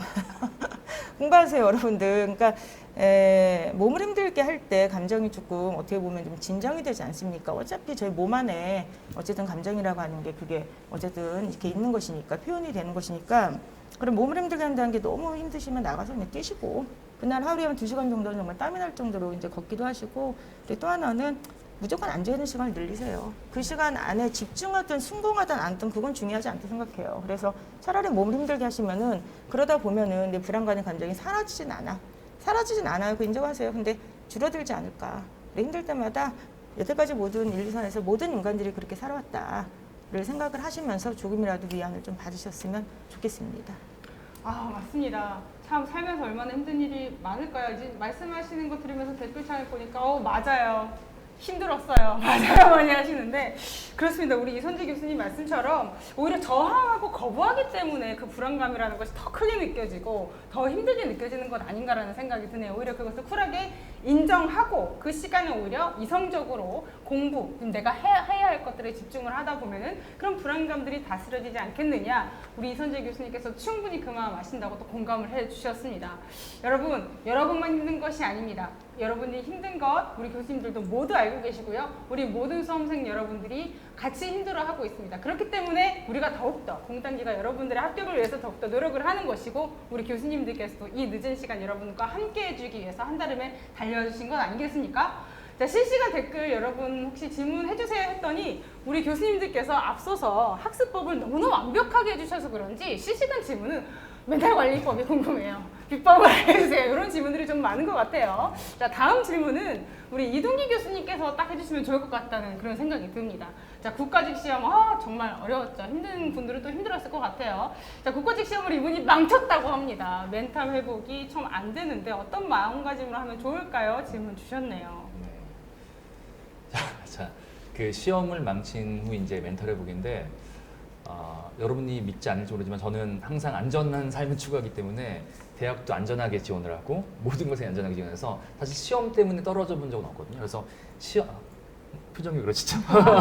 그래서 시험 때문에 제가 멘탈을 잃어본 적이 없습니다. 근데 그 다른 경우를 한번 생각해 보니까 제가 군대에 가서 여자친구랑 헤어졌을 때 그때 이제 멘탈이 되게 또 한 가지는 제가 이제 사회생활 처음 할 때 한번 부동산 사기를 당해가지고 그때 한번 실패한 적이 있는데 제가 두 개를 비교해보면요. 군대에 있을 때는 사실 큰 여러 가지 생각할 거리가 없었기 때문에 그냥 군대 생활을 매일매일 또 바쁘게 하니까 그렇게 이제 그 괴로움이 잊혀졌던 것 같고 또 나중에 사기를 당하고서는 그 돈을 메꾸기 위해서 열심히 또 이제 회사 다니면서 일했던 게 그나마 이제 그 멘탈을 회복했던 나도 모르게 그 시기를 지냈던 그런 방법인 것 같아요. 그래서 이 말이 참 맞을지 모르겠지만 여러분들 지금 수험생으로서 하고 있는 이 생활들이 때로는 물론 힘들고 정말 멘탈 나가는 건 사람마다 당연히 있을 거라고 생각됩니다. 분명히 사람마다 그 충격의 크기도 분명히 다를 것이고요. 근데 그걸 나는 왜 이렇게 힘들어하지? 그런 괴로움 갖지 마시고 누구나 다 이제 괴로움 갖는데 그 느끼는 차이는 분명히 있으니까 그 괴로움에 대해서 어떤 죄의식이나 어떤 걱정하지 마시고요. 충분히 느낄 건 느끼시고 반면 그것에 대비할 만큼 그것을 보충할 만큼 보완할 만큼 충분한 교육의 학습을 꼭 따라서 가시기 바랍니다. 가령 뭐 일주일 동안 공부를 못했으면 그 다음 주는 그만큼 보완을 하시면 되겠고요. 그만큼 더 열심히 하시면 오히려 더 효율적인 학습을 할 수 있을 거거든요. 그래서 그런 생각하시면서 너무 괴로움 같은 것들은 정말 받아들이시면서 그리고 제일 중요한 게 바쁘게 사는 것 같아요. 바쁘게 살다 보면 여러분도 그런 괴로움을 잊어버리고 당장 다음 급한 일이 떠오를 겁니다. 그래서 지방직이란 정말 더 중대하고 더 심각한 문제가 남았으니까 이제 그 생각하시면서 어떻게 그 시험을 더 잘 볼 것인가 그런 생각에 집중하시면 예전에 힘들었던 일들 그리고 국가직의 실패의 경험담은 더 좋은 경험담이 될 수 있고 더 좋은 어떤 그 여러분들한테 장점이 될 수 있으니까 이렇게 잘 활용하시길 바랍니다. 와, 저는 이동기 교수님 말씀 들으면서 너무 부러웠어요. 어떻게 떨어지지 않는 삶을 살 수 있지? 저는 많이 떨어졌거든요. 정말 그게 부러워서 제가 깜짝 놀랐는데 그럼에도 불구하고 우리 이동기 교수님께서도 인생에 굴곡이 있으셨군요. 그런 인생의 경험을 바탕으로 지금 이 인자미수가 그냥 나오는 게 아니었습니다, 여러분. 뭔가 그런 경험을 토대로 인정하고 그리고 인정 속에서 지금 오늘 내가 지금 해야 할 일에 집중을 하는 것이 멘탈 회복에 가장 큰 도움이 될 것이다. 이선재 교수님과 어떤 맥락을 같이 하는 그런 말씀이 아니었나 싶습니다. 저도 오늘 해야 할 일이 많았는데 좀 미뤘거든요. 내일은 한번 오늘 해야 할 일에 집중을 하면서 멘탈을 다잡아 보도록 하겠습니다. 자, 다음 질문은요. 우리 김준규 교수님께 콕 집어서 좀 물어본 수험생이 있는 것 같습니다. 자, 김준규 교수님 이런 질문이 들어왔습니다. 자, 국가직 면접 간신히 붙을 것 같다고 하네요. 필기를 조금 잘 치셨나 봐요. 자, 지방직 시험 대비랑 이제 국가직 시험의 면접. 자, 둘 중에 더 어느 것에 중점을 두면 좋을까 해서는 정말 최상위권 학생들이라면 지금 이 시점에서 저런 고민도 할 수 있을 것 같긴 해요. 우리 김준규 교수님이 보시기에 어떤 해결책을 좀 제시해 줄 수 있으실지요? 네, 저 질문은 제가 이제 공직했을 때 면접관을 좀 나와봤기 때문에 제가 답변을 드리는 게 좀 좋을 것 같습니다. 국가직에 흔히 필합을 하고 또 면접을 앞두고 있을 때 면접 준비하고 그 지방직 시험 둘 중에 어디에 비중을 둬야 하냐. 국가직 시험 끝나면 항상 제가 많이 받는 그 중요한 질문인데요. 결론은요. 3대 7 또는 2대 8 정도로 지방직에 올인하셔야 됩니다. 그 이유는요. 제가 수업 때 가끔 말씀을 이제 드리는데 면접이라는 게 아무리 블라인드 면접이라고 해도 사실 필기 성적이 간당간당하면 붙기 힘들고요. 필기 성적이 월등히 좋으면 떨어지기가 힘들기 때문에 면접은 이미 당락이 결정된 상태라고 보는 거가 사실 맞습니다. 열심히 준비한다고 해서 안 될 사람이 뭐 되고 또 열심히 좀 안 한다고 해서 될 사람이 안 되고 그렇지 않는다는 거거든요. 그러니까 사실 이미 게임이 끝난 그 면접에다가 목을 매기보다는 아직 시작되지 않은 게임, 지방직 시험에 올인하는 게 맞다고 봅니다. 이제 여기서 또 하나의 격언을 제가 드린다면 기적 같은 네잎클로버를 찾느라고 세잎클로버를 짓밟고 다니지 마라. 지방직이 세잎클로버입니다. 지방직에 조금 더 올인하시는 게 맞다고 봅니다. 네. 야, 이것도 명언이 정말 많이 나옵니다. 제가 오늘 외워갈 게 너무 많은데 그러니까 기적 같은 네잎클로버를 찾으려고 한눈을 팔지 말고 여러분들의 세잎클로버가 행복이라는 뜻이었나요? 그죠? 맞아요. 네, 맞습니다. 교수님 일상적인 맞췄군요. 행복. 네. 자, 그런 것들을 좀 기억을 하고 주위에 반드시 살펴야 될 것들을 살펴라 말씀 주셨네요. 3대 7과 2대 8의 비율로 지방직에 집중해라라는 명쾌한 답변을 주셨습니다. 그렇습니다. 면접 또 우리 김준기 교수님께서는 실제로 면접관 역할을 해보셨기 때문에 더욱더 누구보다 잘 알고 계실 것 같네요. 시험이 훨씬 중요하지 않겠습니까? 혹시라도 지금 내가 성적이 너무 좋다고 하더라도 지방직 시험 치르셔야 한다면 긴장감 놓지 마시고요. 끝까지 지방직 시험 대비에 조금 더 무게를 두고 진행을 하셨으면 좋겠습니다. 자, 그럼 이번에는 마지막으로요. 마지막 실시간 우리 질문 중에 마지막 질문 하나만 더 우리 문동빈 교수님께 드리면 딱 좋을 질문이 들어왔습니다. 문동빈 교수님, 수험생 체력 관리에 추천해 주실 만한 운동이 있으실까요? 역시 우리 문 교수님이라면 이 체력 관리 빼놓을 수 없는 키워드군요. 자, 어떻습니까, 교수님? 뭘 좀 추천해 주실 수 있을까요? 근데 다들 멘탈 관련된 얘기를 많이 해주셨는데 저는 또 이제 운동 관련된 얘기인데 저한테 많이 질문 주시는 게 약 뭐 먹으면 좋아요. 그다음에 운동은 뭐 하면 좋아하는데 제가 보충제를 많이 먹을 때 하루에 한 40개씩 먹어요. 와, 정말 많이 드시네요. 근데 이제 그렇게 먹으면서 느낀 게 보충제들 보면은 뒤에 뭐가 써 있어요. 부작용 이런 거. 그래서 부작용 보면서 걱정을 막 하고 그러는데 근데 부작용이 없어요. 근데 거기 써 있는 엄청난 효과도 없어요. 네, 그러니까 결국에 뭐냐면 제일 중요한 게 마음이랑 몸은 같이 가는 거잖아요. 그러니까 저는 이제 하나씩 먹으면서 그 생각을 해요. 나 이거 먹어서 이게 좋아지고 있어. 그러니까 생각하는 게 되게 중요하거든요. 네, 먹으면서 난 몸이 좋아지고 있어. 난 건강해지고 있어. 40알. 네. 요새는 40알까지 먹지 않습니다. 근데 먹으면서 이제 그런 생각을 하는 게 되게 중요한 것 같아요. 네, 그런 생각을 하는 게 중요하고 그다음에 운동 같은 경우에는 너무 공부하는데 체력 소모가 많은데 너무 무리하게 이게 보면은 그러니까 운동이 주가 되면 안 되는데 그러니까 우리가 생활체육을 해야 되는데 이게 운동에 또 시험 보다 보면 또 운동이 또 재밌거든요. 다른 게 더 재밌잖아요. 이렇게 하다 보면. 그렇죠? 뭐 평소에 재미없던 것도 재밌어지고. 네, 그러니까 자꾸 체육 생활이 되는 경우가 있는데 그냥 그렇게 하지 말고 좀 적당 선을 잘 지켰으면 좋겠어요. 그래서 꾸준하게 규칙적으로 선을 넘지 않게. 네. 그래서 저는 요새 뭐 웨이트도 하는데 사실은 요새는 뭐 걷거나 뛰는 걸 조금씩 더 늘려가고 있거든요. 그러니까 이런 게 되게 뭐 걸으면서 다른 생각할 수도 있고 머리 정리도 할 수 있고 왜냐하면 수험 공부 많이 하면은 이제 좀 되게 머리가 복잡하잖아요. 네, 그래서 네, 하루에 뭐 몇천 보 걷기, 뭐 만 보 걷기 이런 식으로. 네, 요새 스마트 그 시계 뭐죠? 스마트워치. 스마트워치. 워치가 시계죠. 네, 그래서 스마트워치 하면 뭐 걸음수 계산해주고 뭐 칼로리 되게 좋더라고요. 그래서 요새 걷는데 좀 재미를 붙여서. 네, 그래서 체력 관리는 너무 무리하지 마시고요. 꾸준하게, 규칙적으로, 네, 적당하게. 네, 그리고 영양제보다 더 중요한 건 영양제를 먹으면서 하는 생각이다. 네, 그래서 항상 나는 계속 좋아지고 있다. 네, 그 생각을 했으면 좋겠어요. 오늘 명언이 정말 많이 나왔습니다. 우리 문동기 교수님의 명언은 이렇게 정리해보면 어떨까 싶어요. 자, 영양제는 먹는 것보다 중요한 것은 생각이다. 사시발 드시는 분이 하는 말은 아니거든요. 요새 사실 먹지 않습니다. 사시발. 우리 교수님의 건강관리 비법을 살짝 저희가 엿봤습니다. 말씀대로 교수님 말씀하신 것처럼 어떤 이런 건강 꾸준히 무리하지 말고 네. 또 너무 공부보다 운동하는 게 재밌다고 운동에 빠지지 말고 걷기나 산책 같은 가벼운 운동이 정말 중요한 것 같습니다. 정리 좀 그만하자고 댓글창에도 나는데 꼭 공부하기 전에 그렇게 정리를 해야 한다고. 근데 지금 40알 안 먹는데 다 40알 그렇구나.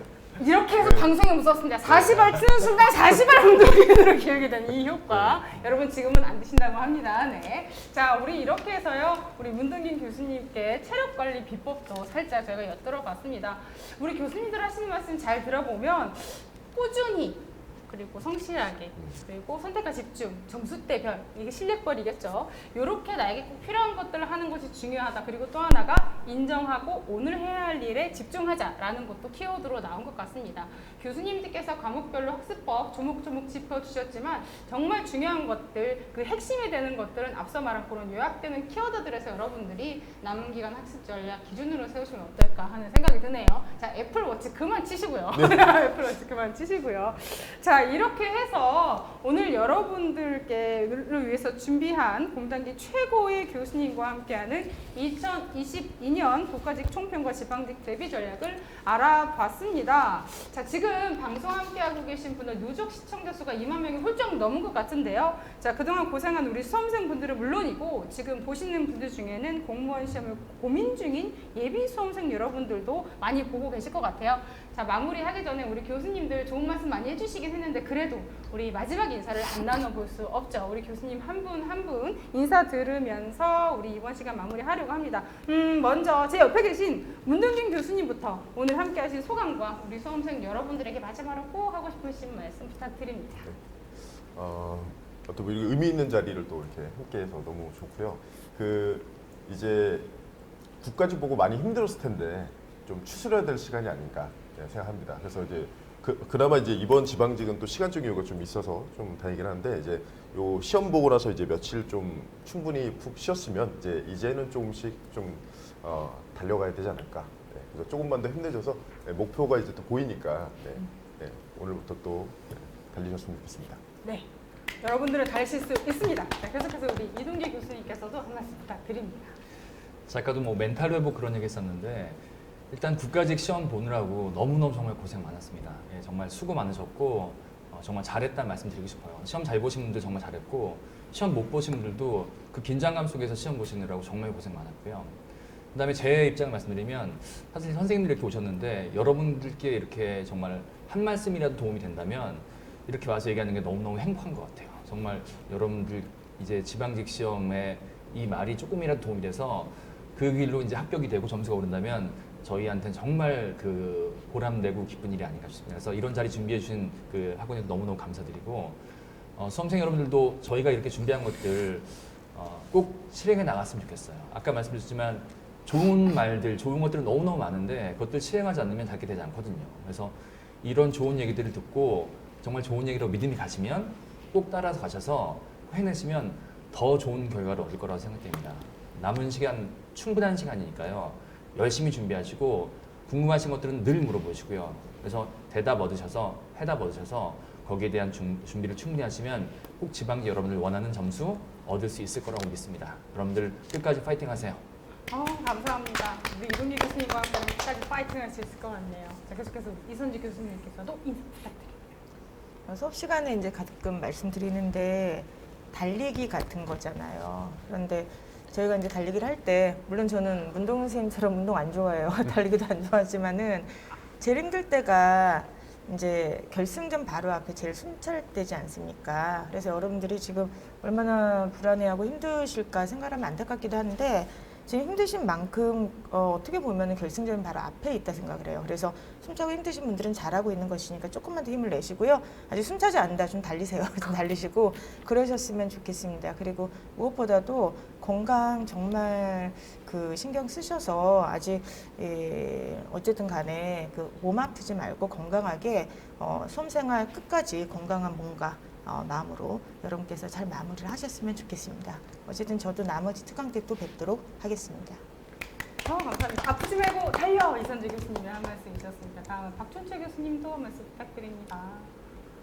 먼저 국가직 시험 치신다고 고생들 정말 많으셨습니다. 근데 이번에 아직도 다 끝난 게 아니라 아직 지방직이 남아 있으니까 다시 신발끈을 동여 매시고 이 목표점을 향해서 최선을 다하시기를 부탁드립니다.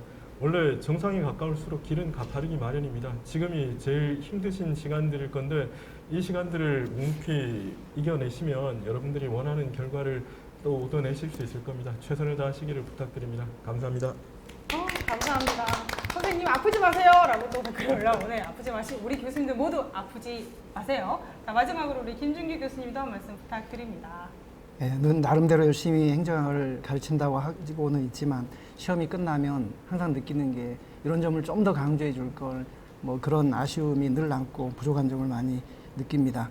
이제 지나간 시험에 대해서는 연연하지 마시고 지방직에 올인하시기 바랍니다. 꿀벌은 술팔 시간이 없다.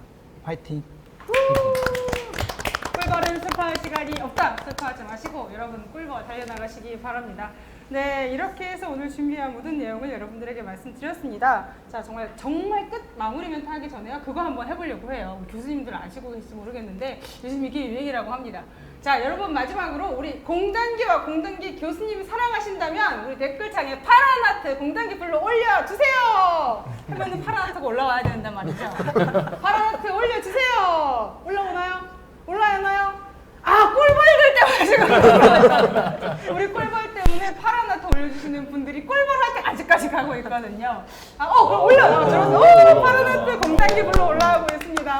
감사합니다. 지금 이 하트가 우리 공단기와 공단기 교수님들 사랑하는 수험생 여러분들의 마음이라고 생각하고 끊임없이 올라오네요. 네, 감사합니다. 성공한 것 같습니다. 네, 이렇게 해서 단기 합격의 길 공단기는 앞으로도 여러분들의 블루 하트를 담아 최고의 교수님과 함께 여러분들 합격을 위해 최선을 다하겠습니다. 늦은 시간까지 함께 해주신 교수님 그리고 우리 수험생 여러분들 정말 감사를 드립니다. 이것으로 오늘 라이브를 모두 마칩니다. 여러분 모두 감사합니다.